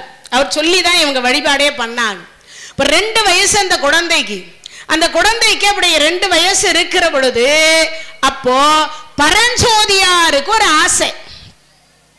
நான் முன்பே சொன்னல, அக சந்தான குறவர், அதுல பரஞ்சோதியார் இந்த 4 பேர் இருந்தாங்கன்னு சொன்ன இல்லையா? யார் யாரு? மெய்கண்டர், அருள்நந்தி சிவம், மறைஞான சம்பந்தம், உமாவதி சிவாச்சாரியார். இவங்க 4 பேருக்குமே குரு பரஞ்சோதியார் தான். இவங்க 4 பேருக்குமே குரு பரஞ்சோதியார். இப்போ அந்த பரஞ்சோதியாருக்கு ஒரு ஆசை வந்தது. என்ன ஆசைன்னா, நம்ம குருவை போய் நம்ம பார்க்கலாமே. இந்த பரஞ்சோதியாருக்கு குரு யாரான்னு கேட்டா அகத்தியர். இந்த பரஞ்சோதியாருக்கு குரு யாருன்னா அகத்தியர். அகத்தியர் எங்க இருக்கிறாருன்னா பொதிகை மலையில உட்கார்ந்து இருக்கார், தவத்துல உட்கார்ந்து இருக்கிறார். சரி, நம்ம குருவை பார்க்க போலாமேன்னு ஆகாய மார்க்கமாக கையில இருந்து புறப்படுறார். என்ன, பரஞ்சோதியார் தவத்துக்குரியவர்களே ஆகாய மார்க்கமாக அவர் புறப்பட்டு வரார். புறப்பட்டு வந்த பொழுது இந்த குழந்தைய திருமுனைப்பாடியில பார்க்கிறார் பரஞ்சோதியார். அவர் வரும்பொழுது இந்த பூமியில இருக்குது. அவரு இந்த பூமியில பறந்து வந்துட்டு இருக்கார். அந்த தலத்துக்கு வந்த பொழுது இங்க கீழே மெய்கண்டார் இருக்கார். ஆனா பேர் திருவெண்காடர்னு அப்பம்மா வச்ச பேரு. அப்பம்மா வச்ச பேர் என்னது? திருவெண்காடர் அப்படின்னு பேரு. இந்த திருவெண்காட்டு தலத்துல வழிபாடு செய்து பிறந்ததுனால அவருக்கு திருவெண்காடர் அப்படின்னு பேர் தான் வச்சாங்க. இப்ப பரஞ்சோதியார், என்ன இது இவ்வளவு தொலைவு பறந்து வந்தோம், நம்ம ஆகாய மார்க்கமாக வந்தோம், நம்மளை அந்த உடம்பு ஒன்றும் பண்ணலையே, இந்த இடம் வந்த உடனே நம்மளை ஈர்க்குதே, இந்த இடம் வந்த உடனே ஈர்க்குது, என்னவாக இருக்குன்னு கீழே பார்த்தா ஒரு 2 வயசு குழந்தை. இவன் என்ன, இவன் நம்மளை இழுக்கிறானே, அவர் இப்படி உத்து பார்த்தா அவர் அந்த குழந்தை ஈர்க்கிறது. அந்த உடம்பு திருமேனி இவரை பார்த்து ஈர்க்கிறது. ஈர்த்த உடனே கீழே இறங்கி வந்தார். இவர் பார்த்து அந்த குழந்தைய பார்த்து கண்ணான்னு கூப்பிடுறதுக்கு முன்னாடி 2 வயசு குழந்தை பரஞ்சோதியார 3 முறை வலம் வந்துட்டுது. சாஷ்டாங்கமா விழுது காலில். விழுந்த உடனே இவருக்கு ஆச்சரியம், 2 வயசு குழந்தைக்கு என்ன எவ்வளவு ஞானம். இப்பெல்லாம் 15 வயசானா கூட டே குழந்தை சாமி கும்பிட்றாமா, பாமா எப்போ பார்த்தாலும் சாமி கும்பிடு சாமி கும்பிடு சாமி கும்பிடு, எப்போ பார்த்தாலும் சும்மா சாமியெல்லாம். டே வாடா கோயிலுக்கு போகலாம்மா, நீ போமா, போகிறதான் போடுற, உன் செல்லை என்கிட்ட கொடுத்துட்டு போமா. ஆமாம், இப்போல்லாம் எல்லாம் சோறு ஊட்டுறதுக்கு செல்லு தான், அப்புறம் எங்கேயாவது தொந்தரவு பண்ணாமல் இருக்கணுமா செல்லு தான், என்னென்ன அந்த குழந்தைங்க சேட்டை பண்ணதோ அத்தனைக்குமே இப்போ எது? ஆமாம், அதை கையில் கொடுத்தா அதுங்களும் சமாதானமாக அது பாட்டுக்கு எதையாவது தள்ளி பார்த்துன்றது. என்ன பார்க்குதுன்னு அதுக்கும் தெரியல, போடுறவங்களுக்கும் தெரியல, கொடுக்குறவங்களுக்கும் தெரிய மாட்டேங்குது. எதையோ அந்த குழந்தைங்க அது பாட்டுக்கு பார்த்துட்ருக்கு. இப்போல்லாம் அந்த மாதிரி ஆயிடுச்சு. அது மாதிரி 2 வயது குழந்தை என்ன கேட்டா நமக்கு 6வது அறிவு என்று சொல்லக்கூடியது வளர்வதற்கே 14 வயது ஆகிறது. இது தெரிஞ்சு வச்சுக்கணும் எல்லாரும். 6வது அறிவு நமக்கு வளர்ந்து முடிவடைவதற்கு 18 வயசு ஆகணும். 14 இருந்து 18 வயசு, அப்பதான் 6வது அறிவே முழுமை அடையுது. அதனாலதான் 10th எக்ஸாமும் +2 எக்ஸாமும் 16ல இருந்து 18க்குள்ளர தான் எழுதுவோம். ஏன்னா 6வது அறிவு அப்பதான் முழுமையாக வளர்ந்து முடியுது. ஓட்டுரிமை எப்ப கொடுக்குறா? 18 வயசுல. 18 வயசுக்கு உட்பட்ட குழந்தைகள் தவறு செய்தால் எங்க கொண்டு போய் போடுறா? சிறுவர் சீர்திருத்த பள்ளியில கொண்டு போய் போடுறா. ஏன்?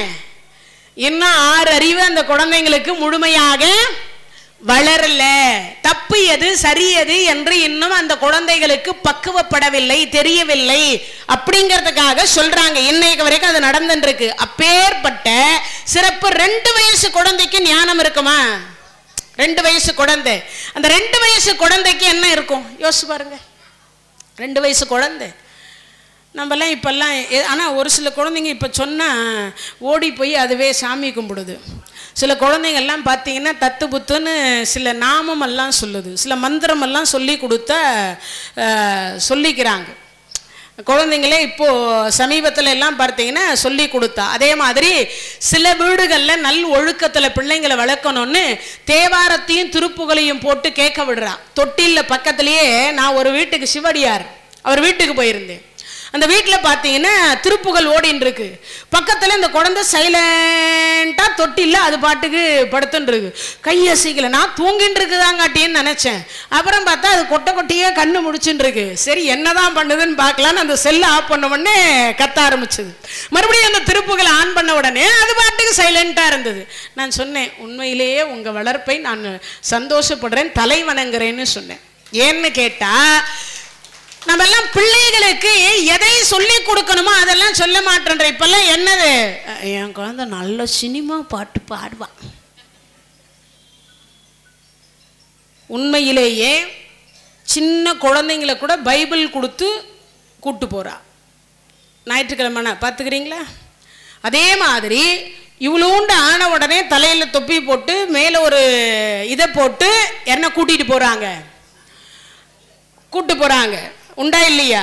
தொடுகைக்கு கூட்டு போறாங்க. அது மட்டும் இல்லை, குரான் சின்ன ஒரு 3 வயசு பெண் குழந்தைய அங்க பள்ளிக்கு அனுப்பலனா கூட 3 வயசு குழந்தைய வீட்டுக்கு வர வச்சு அவர்களுடைய குரானை ஓத வைக்கிறதுக்கு, அவர்கள் தொழுகைக்கு அவர்கள் பயன்படுத்துவதற்கு பண்றாங்க. ஆனா நாம எத்தனை பேர் கை தூக்குங்க, உங்க பிள்ளைங்களுக்கு ஒரு தேவாரம் சொல்லி கொடுத்திருக்கேன், ஒரு திருப்புகள் சொல்லி கொடுத்திருக்கேன், எதையாவது பிரபந்தத்தை சொல்லி கொடுத்திருக்கேன்னு யாராவது கை தூக்குங்க பாப்போம். என் பேத்தி என் பேரை இதை சொல்றாங்க அப்படின்னு. உண்மையிலேயே கிட்டத்தட்ட ஒரு 100, 200, 500 பேர் உட்கார்ந்திருந்தாலும் கூட கிட்டத்தட்ட ஒரு 4 பேர் தான் கை தூக்குறீங்க. அப்ப நாமெல்லாம் எப்படி இருக்கும்னு யோசிங்க. நம்ம இந்து மதம் எவ்வளவு நிலையில் இருக்குன்னு யோசிங்க. அது மட்டும் இல்லை, கல் தோன்றா மண் தோன்றா காலம் முதல் கொண்டு இருக்கக்கூடிய மதம் நம் மதம். எங்க தோன்றாலும், இந்தோனேசியாவில் தோன்னா கூட சிவலிங்கம் தான் வருதான். பூமியில கட்டடம் கட்டுறதுக்கு தோன்னா சிவலிங்கத்தை எடுத்தேன்னு செய்தி காட்டுறாங்க. ஆனா அப்படி இருக்கும் பட்சத்தில் கூட நாமெல்லாம் நம்ம பிள்ளைங்களுக்கு தேவாரத்தையோ திருப்புகளையோ பிரபந்தத்தையோ சொல்லி கொடுக்குமா? அந்த பிள்ளைங்களை எதை சொல்லி கொடுக்குறோம்? சினிமா பாட்டு சொல்லி கொடுக்குறோம். என் பேத்தி நல்லா பாடுவான். நான் ஒரு இடத்துல போயிட்டு பாடுமான்னு, அது என்னென்னமோ பாடுது, பாடக்கூடாத பாட்டா பாடுது. டாடி மம்மி வீட்டில் இல்லை, தடை போட யாரும் இல்லை, விளையாட வரையா புள்ள. இது பாட்டா? இதெல்லாம் பாட்டுன்னு சொல்லி கொடுக்கறதுக்கு, இதை சொல்லி கொடுக்கறதுக்கு ஒரு தேவாரம் சொல்லி கொடுக்கலாமா? ஒரு விநாயகர் பாட்டு சொல்லி கொடுக்க, ஒரு முருகர் பாட்டு சொல்லி கொடுக்கலாமா? நீங்களே கற்பனையில எழுதி கூட சொல்லி கொடுங்க, தப்பு கிடையாது. தேவாரம் தான் சொல்லி கொடுக்கணும்னு நான் சொல்லலை. அதுவும் தெரியலன்னா முருகா முருகா முருகா முருகான்னு சொல்றதையாவது கற்றுக் கொடுங்க, சிவான்னு சொல்லுவதற்காவது கற்றுக் கொடுங்க. இப்போ இந்த பரஞ்சோதியார் ஆகாய மார்க்கமாக பறந்து சென்று கீழே ஈர்த்த உடனே கீழே வந்தார். இந்த குழந்தை வலம் வந்தது, சாஷ்டாங்கமா காலில் விழுந்து. அதே மாதிரி உங்க எல்லாருக்கும் அன்பான வேண்டுகோள் ஒண்ணு, இந்த பிள்ளைங்க பேர பிள்ளைங்களுக்கெல்லாம் சொல்லி கொடுங்க. பெரியவங்க வந்தா காலில் விழுந்து ஆசீர்வாதம் வாங்கணும். அந்த பண்பாடே மறந்து போச்சு. அந்த பண்பாடே என்ன ஆயிட்டுது? மறந்து போயிடுச்சு. பிறந்த நாளைக்கு கூட காலில் விழுணும். ஏன் காலில் விழணுமாண்ணா? காலில் தான் விழணுமா? டே அப்போ தான் 500 ரூபாய் தருவேண்டாம்பார். அப்படி ஒரு 500 எனக்கு வேணாம், உனக்கு வேணுமா சொல்லி என் காலில் விழு, நான் 1000 தரேன். இப்போல்லாம் பிள்ளைங்கள சேஃப்டி அவ்வளோ வச்சுன்னு இருக்கா, உண்டா இல்லையா? அதனால் நல்ல பண்பாடோடு பிள்ளைகளை வளர்க்க தெரிந்தவர்கள் தயவு செய்து பெரியவங்க மூத்தவங்க யாராவது வந்தால் அவர்கள் காலில் விழுந்து அப்போ உண்மையாகவே ஆத்மார்த்தமாக வாழ்த்துவாங்க. என்ன வாழ்த்துவாங்க தெரியுமா? அந்த குழந்தை தீர்காயுசோடு இருக்கணும், நல்ல கல்வி அறிவோடு இருக்கணும், நல்ல ஒழுக்கத்தோடு இருக்கணும், இந்த குழந்தைக்கு நல்ல வாழ்க்கை கொடுக்கணும், நல்ல ஞானத்தை கொடுக்கணும். யாரு? இறைவன் கொடுக்கணும்னு மனதார வாழ்த்துவாங்க. அவங்க வாழ்த்துறாங்களோ இல்லையோ, உள்ள இருக்கக்கூடிய இறைவன் வாழ்த்துவார். இந்த வணக்கம் சொல்றோமே அதுக்கெல்லாம் என்ன அர்த்தம்? அவங்களுக்கு யாரும் வணக்கம் வைக்கல, அவங்க உள்ளத்துக்குள் இருக்கக்கூடிய இறைவனுக்கு தான் அந்த வணக்கம், அந்த இறைவனுக்கு அந்த வணக்கம். அப்ப அந்த மனதார உள்ள இருக்கக்கூடிய இறைவன் வாழ்த்துவார் அந்த வாழ்த்து. அப்போ பிள்ளைங்களுக்கு அந்த பணிவை சொல்லி கொடுங்க. அவன் எவ்வளவு பெரிய ஆளாவான்றது அப்போ அதுல இருந்தே உங்களுக்கு புரிஞ்சிடும். ஏன்னா பெரியவர்களுடைய ஆசி கிடைப்பது போல ஆண்டவனுடைய ஆசி கூட 2வது பட்சம்தான் பெரியவங்களுடைய ஆசி. ஏன்னா இது படமாட கோயில், நடமாட கோயில். எது?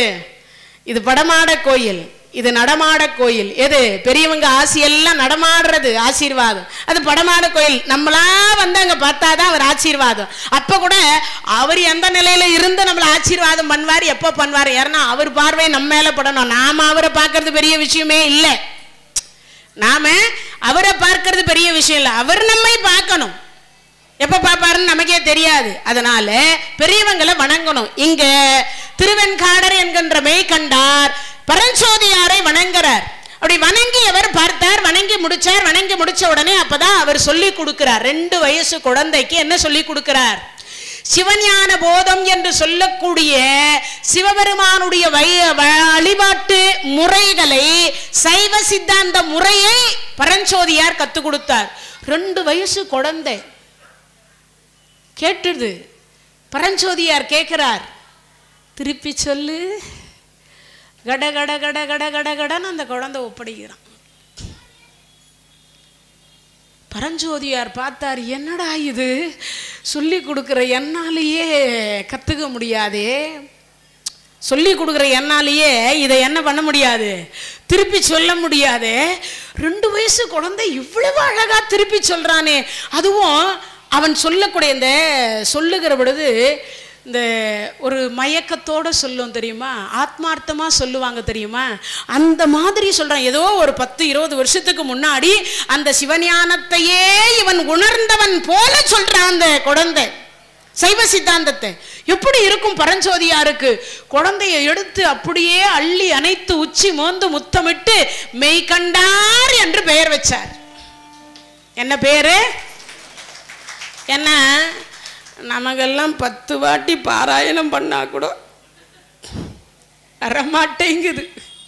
என்ன வரமாட்டேங்குது? ஞாபக சக்தி வரமாட்டேங்குது. உண்டா இல்லையா? ஆனா அந்த குழந்தை ஒரு சொல்லி கொடுத்த குழந்தைய, அதை சொல்லி கொடுக்கக்கூடிய வார்த்தைகளை அப்படியே அந்த குழந்தை வந்து திருப்பி சொல்லுவது என்பது என்ன, சைவ சித்தாந்தம் கொஞ்சம் கஷ்டமானது. அந்த கடினமாக இருக்கக்கூடிய சொற்களை திருப்பி அந்த குழந்தை 2 வயதில் சொல்றான். ஏன்னா ஞான சம்பந்தரனுடைய திருவருளை பெற்றுதானே இந்த குழந்தை சொன்னார் இல்லையா? சிவபெருமான் கனவுல வந்து என்ன சொன்னார்? ஞான சம்பந்தர் பாட்டை கேட்டு அந்த ஞான சம்பந்தருக்கு சமமான உனக்கு ஒரு பிள்ளையை தருகிறேன்னு தானே சொன்னார். அந்த ஞான சம்பந்தருக்கு ஆயுசு காலம் எவ்வளவு? 16. இந்த மெய்கண்டாருக்கு 20. அவ்வளவுதான். 1225 அவர் அவதாரம். 1245 அவ்வளவுதான் சிவபதம் அடைஞ்சுட்டார். அப்பேர் கண்ட 2 வயசு குழந்தை அவ்வளவு ஞானமா சொன்னதோட இவர் மெய்கண்டார். ஏன்னா பொய் என்று சொல்லக்கூடியவர்கள் காணாததை மெய்கண்டார். தாயுமான சுவாமிகள் சொல்றார், பொய் கண்டார், காணாததை மெய் கண்டார் கண்டார். ஏன் நாமெல்லாம் பொய் சொல்லிதான் யார சிவபெருமான் கிட்ட என்ன சொல்லிட்டு இருக்கிறோம் எல்லாரும்? உண்மையா சொல்றோம்? சுவாமி ஏத்த வீட்டில் இருக்கிறவர் 3 மாடி வாங்கிட்டார், என்ன ஒரு 4 மாடியாவது வாங்க வை. ஏத்த வீட்டில் இருக்கிறவர் பென்ஸ் கார் வாங்கிட்டார், நான் வாங்கணும் ஆடி காராவது. இப்படிதான் போயின்னு இருக்குது நம்ம வாழ்க்கையில். ஏத்த வீட்டில் இருக்கிறவங்க எதை கோயிலுக்கு போறா, நான் அதை விட 4 கோயிலுக்கு போகணும். சிலதெல்லாம் இப்படி தான் போயின்னு இருக்குது. நமக்காக இறைவன்கிட்ட எதையுமே இப்படி தான் போட்டியில் தான் போகுது. அப்போ இறைவன் இருக்க முடியுமா? இதைத்தான் இங்கு என்ன பண்றார் பரஞ்சோதியார்? மெய் கண்டார்னார். 2 வயசுல மெய் காண்பது ரொம்ப மெயினா என்னது? கடவுள். மெயினா என்னது? கடவுள். கடவுளை 2 வயசுல காண முடியுமா? பட்டினத்தார் சொல்றார், வாளால் மகவு அறிந்து ஊட்ட வல்லேன் அல்லேன், மாது சொன்ன சூலால் இளமை துறக்க வல்லேன் அல்லேன், பக்தி செய்து நாளாரில் கண்ணெடுத்து அப்பவல்லேன் அல்லேன், இனி நான் சென்று ஆளாவது எப்படியோ திருக்காலத்தி அப்பருக்கேனார். என்னால் அந்த மாதிரி பக்தி எல்லாம் செய்ய முடியாது. ஒரு பிள்ளைய கேட்டார், ஒரு சிவாச்சாரியார்னு 5 வயசு குழந்தைய பிடிச்சி தாய் காலை பிடிச்சி தந்தை கழுத்தை அறுக்க ஒவ்வாத பகுதியை ஒதுக்கி வச்சுட்டு தாய் சமைத்து கொடுக்க முடியுமான்னா சத்தியமா இந்த பக்தியை என்னால செலுத்த முடியாதுன்னு யார் சொல்றார்? 9 கோடி ரூபாய் சொத்து தூக்கி தெருவில் போட்டு போன பட்டினத்து அடிகள் சொல்றார். யோசிச்சு பாருங்க, என்னால் அந்த மாதிரி பக்தியை செலுத்த முடியாது. ஆனா அடுத்து சொல்றார், என்ன சொல்றார்? வாளால் மகவறிந்து ஊட்டவல்லேன் அல்லேன். அதுக்கடுத்து யார் சொல்றா? இளமை துறக்க வல்லேன். யாரு சொன்னா? திருநீலகண்ட நாயனார் என்று சொல்லக்கூடியவர் திருநீலகண்டத்தின் மீது ஆணை, எம்மை தீண்டுவராயன்ட்டார். ஒரே பாயில கணவன் மனைவி படுத்துட்டு இருந்தா. இவருக்கு 18, அந்த அம்மாவுக்கு 16. 90 வயசு வரைக்கும் இந்த அம்மா கை அவர் மேல படல, அவர் கை இந்த அம்மா மேல படல. ஒரு பாயில. இளமையை துறக்க முடியாது. அதுவும் கட்டிய மனைவி பக்கத்துல இளமையோடு இருக்கின்ற பொழுது துறக்க முடியுமா? முடியாது. ஆனா துறந்தார். அந்த மாதிரி பக்தியை என்னால செலுத்த முடியாதுன்னார். பக்தி செய்து நாளாரில் கண்ணெடுத்து, யாரு? திண்ணனார் என்று சொல்லக்கூடிய கண்ணப்ப நாயனார் செய்தார். அந்த மாதிரி பக்தியெல்லாம் என்னால் பண்ண முடியாதுன்னார். அதனால தான் இங்கேயும் பரஞ்சோதியார் என்ன சொல்றார்? 2 வயசுல குழந்தை பக்தியை செய்து சிவஞான போதத்தை கற்றுக்கொண்டான் என்று சொன்னால் இவன் மெய் கண்டார். இறைவனை 2 வயசுல பார்த்த ஒருவன் தான் மெய் கண்டார். அதனால தான் சொன்னாங்க சமயக்குறவர் சந்தான குறவர். அந்த சந்தான குறவர்ல புகக்குறவர், அதாவது புறம் இருக்கக்கூடிய குறவர், எல்லா தலத்துக்கும் போய் சிவஞானத்தை உபதேசனை செய்யக்கூடியவர். பஞ்சாட்சர மந்திரத்தை தீட்சை கொடுத்தார். இன்னைக்கும் நிறைய பேர் தீட்சை அடியார்கள் கிட்ட போய், பெரிய பெரிய மகான்கள் கிட்ட போய் தீட்சை வாங்குறோம் இல்லையா? யாரெல்லாம் தீட்சை வாங்கியிருக்கிறீங்க?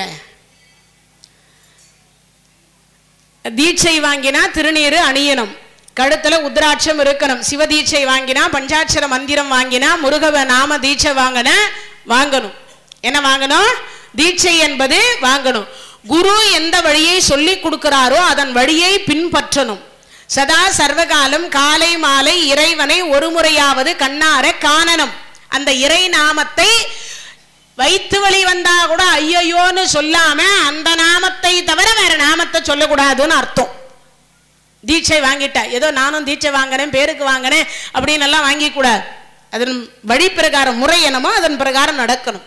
இப்ப இவர் தீட்சை பண்ணிட்டார். தீட்சை பண்ண அடுத்த வினாடி குழந்தைக்கு 4 வயசு. திருவெண்ணைநல்லூருக்கு வரார். திருவெண்ணைநல்லூருக்கு வரார்.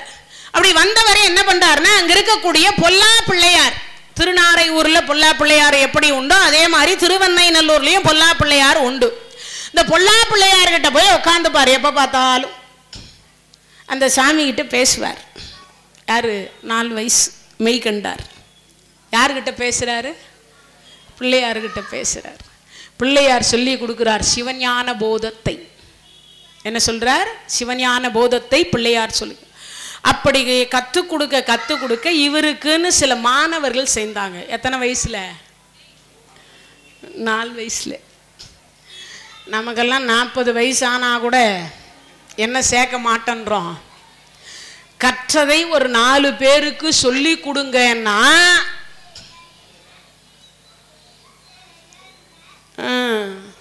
என்னால் ஒரு சொற்பொழிவுக்கு போக முடியல. வேற ஒரு காரணம், ஒருத்தர் சிவபதம் அடைஞ்சிட்டார், நான் போக வேண்டிய சூழ்நிலை. ஒரு என்ன மாதிரி ஒருத்தர்கிட்ட கேட்டேன், சொற்பொழிவாளர்கிட்ட. அவர் சொற்பொழிவு ஆரம்பித்த 1 வருஷம்தான் ஆச்சு. எவ்வளவு? 1 வருஷம்தான் ஆச்சு. அவர் சொல்கிறார் 10,000. எவ்வளவு? என்ன பண்ணுறது? நான் அந்த கதையை நேற்று எப்பயோ சொல்லிகிட்டு இருக்கும்போது சொன்னார் நம்ம நாகராஜன் ஐயா, அதெல்லாம் ஹாஸ்பிட்டலுக்கு போகும், கவலைப்படாதீங்கன்னார். நான் என்னன்றேன்னா, கரும்பு தின்றோம், கூலியும் கொடுக்குறாங்க, புண்ணியமும் கிடைக்குது. சொல்கிறதுக்கு என்ன? பொருளை மட்டுமே கருதி இருக்கக்கூடாது. 4 வயசு குழந்தை, அந்த குழந்தைக்கு என்ன பக்குவம் இருந்திருக்கும், அந்த குழந்தை கிட்டத்தட்ட 48 மாணவர்களை உற்பத்தி பண்ணிக்கினார். எத்தனை மாணவர்கள்? இந்த குழந்தை என்ன சொல்லுதோ அந்த மாணவர்களை அவர் கூப்பிட்டு வச்சு அந்த குழந்தை சொல்லி கொடுக்கறதே சரி என்று ஒத்துக்கொள்ளக்கூடிய, கட்டாயப்படுத்தி எல்லாம் கூப்பிடல யாரையும். குழந்தை விளையாடலாமா? என்ன விளையாட்டு? சிவநாம விளையாட்டு. நான் 5 முறை சொல்லுவேன், நீ 5 முறை சொல்லணும், அவன் 5 முறை சொல்லணும். என்ன சொல்லணும்? சிவாய நம என்று சிந்தித்திருப்போர்க்கு அபாயம் ஒரு நாளும் இல்லை. சிவசிவ என்கிற தீவினையாளர் சிவசிவ என்றிட தீவினை மாலும் சிவசிவ என்றிட தேவரும் ஆவர் சிவ சிவ என்ன சிவகதி தானே. சொல்லு, திருப்பி சொல்லு. இப்போ எனக்கு ஒரே ஒரு பாட்டு தான் தெரியும்னு வச்சுக்கோங்களேன், அந்த ஒரே பாட்டை திருப்பி திருப்பி சொல்லலாமா? 1 கோடி தடவை சொல்லலாம், லட்சம் தடவை இல்லை, கோடி தடவை சொல்லலாம். இன்னைக்கும் பார்த்தீங்கன்னா ஸ்ரீராம ஜெயம் இருக்குல்ல, அந்த ஸ்ரீராம ஜெயத்தை ஆஞ்சநேய சுவாமிகள் எங்கெல்லாம் பிரதிஷ்டை பண்றாங்களோ அங்கெல்லாம் என்ன பண்ணுவாங்கன்னா 1 கோடி முறை ஸ்ரீராம ஜெயத்தை எழுதி ஒரு பேப்பர்ல எழுதி ஒரு பெட்டியில போட்டு, ஒரு கட்டை, அதுக்குன்னே ஒரு பெட்டி இந்த கடைகள் எல்லாம் விற்கும் பார்த்துருப்பீங்க, சின்ன சின்ன பெட்டிங்க, அந்த பெட்டியில போட்டு அந்த பெட்டிக்குள்ள ஒரு அது அழியாம இருக்கிறதுக்காக அதை சிலதெல்லாம் பண்ணி அதை கீழே வச்சு அதுக்கு மேல சிலை வைப்பான். இன்னைக்கும் இந்த முறை உண்டு. இது எதுக்கு சொல்றேன்னா, அப்ப அந்த 1 கோடி முறை ஸ்ரீராம ஜெயத்தினுடைய பலன் இந்த வணங்குறாங்க பாருங்க, அவங்களுக்கும் கிடைக்குது. மேல இருக்கக்கூடிய கல் சிலையாக இருக்கக்கூடிய ஆஞ்சநேய சுவாமிகளுக்கும் அது கிடைக்குது அந்த திருவருள். அப்ப எவ்வளவு பலன்? 2 மடங்கு பலனா? வணங்குறவங்களுக்கும் கிடைக்குது, நின்று கொண்டிருக்கக்கூடிய இறைவனுக்கும் அந்த திருவருள் கிடைக்குது, அந்த ராமநாமத்தினுடைய பலன் கிடைக்குது. அதே மாதிரி சில முறைகள்னு சொல்லுவோம். அதுபோல 1 கோடி தடவை திருப்பி திருப்பி சொல்ல வைக்கிறார். எதை? சிவநாமத்தை, பஞ்சாட்சர மந்திரத்தை சொல்ல வைத்தார். இப்படி பஞ்சாட்சர மந்திரத்தை சொல்ல சொல்ல சொல்ல 48 பேர் வந்து சேர்ந்துட்டா இந்த குழந்தைக்கு. 48 பேர் வந்து சேர்ந்த உடனே எல்லாரும் பார்க்கிறாங்க, எல்லாம் பார்க்கிறார். எல்லாரும் பார்த்த உடனே என்ன ஆயிற்றுன்னா, அப்பதான் அருள்நந்தி சிவாச்சாரியார் வர்றார். இவர் தான் அவருக்கு குரு.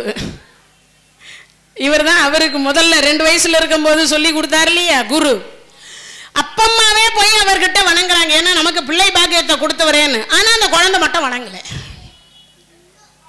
4 வயசு குழந்தை வணங்க மாட்டேன்றான்.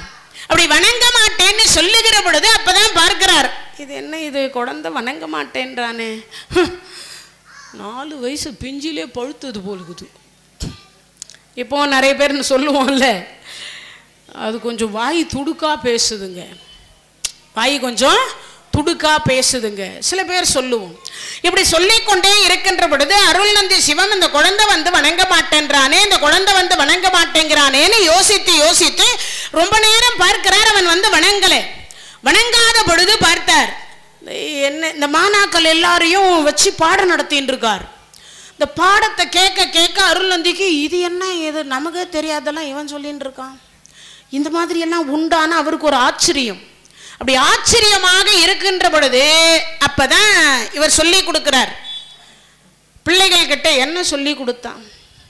ஆணவ மலம், கண்ம மலம், மாயா மலம், இதையெல்லாம் சொல்லி கொடுக்கிறார்.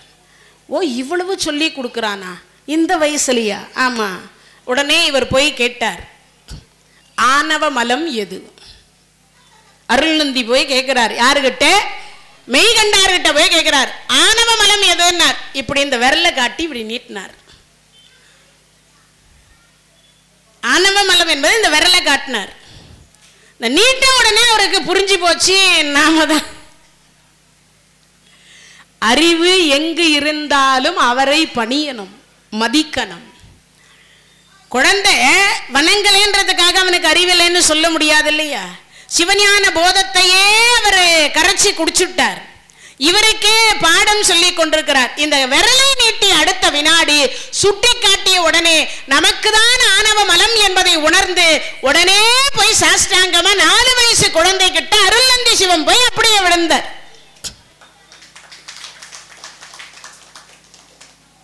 இதுக்கு மேலே எப்போ அவர் என்ன எழுதினார் என்பதை சிவஞான போதம் என்கின்ற நூல் எப்படி வந்தது, அந்த சிவஞான போதத்தில் என்ன இருக்கு என்ன இல்லை, இதையெல்லாம் நாளைய தினத்தில் சிந்திக்க இருக்கின்றோம். திருவெண்காடர் என்று சொல்லக்கூடிய மெய்கண்டார் என்கின்ற அந்த மெய்கண்டார் எப்படி இறைவனுடைய திருவடியை சேர்ந்தார், அடுத்து இருக்கக்கூடிய தலம் திருவையாறு, 37வது தலம் திருவையாறு. அந்த திருவையாறு தலத்தில் அம்பிகை என்ன நாமத்தோடு இருக்கின்றால், இறைவன் என்ன நாமத்தோடு இருக்கின்றார், அங்கு என்னென்னலாம் நிகழ்வுகள் நடந்தது, எப்படி 2 நாளிகை நெல் என்று சொல்லக்கூடியதை கொடுத்து அங்கு அம்பாலாக இருக்கக்கூடியவள் தர்ம சம்வர்த்தனி என்கின்ற 32 அறங்களை எப்படி வளர்த்திருக்கின்றார், அந்த 32 அறங்கள் என்ன என்ன, அந்த அறங்கள் நாமெல்லாம் செய்யலாமா, இதையெல்லாம் நாளைய தினத்தில் பார்க்க இருக்கின்றோம் என்பதை கூறிக்கொண்டு இவ்வளவு நேரம் இந்த நிகழ்ச்சியை கேட்டுக்கொண்டிருந்த அனைத்து அடியார் பெருமக்களுக்கும் எல்லாம் அல்ல இறைவன் நோயற்ற வாழ்வும் குறைவற்ற செல்வத்தை தர வேண்டும் என்று சொல்லி பிரார்த்தித்துக் கொண்டு மீண்டும் நாளை மாலை 7 மணிக்கு சந்திப்போம் என்று கூறி விடைபெறுகின்றேன். நன்றி, வணக்கம். தென்னாடுடைய சிவனே போற்றி, எந்நாட்டவர்க்கும் இறைவா போற்றி, வெற்றிவேல் முருகனுக்கு அரோகரா. இந்த தகவல் உங்களுக்கு பிடிச்சிருந்தா லைக் பண்ணுங்க, உங்க ஃப்ரெண்ட்ஸுக்கு ஷேர் பண்ணுங்க, மறக்காம எங்க சேனலுக்கு சப்ஸ்கிரைப் பண்ணுங்க.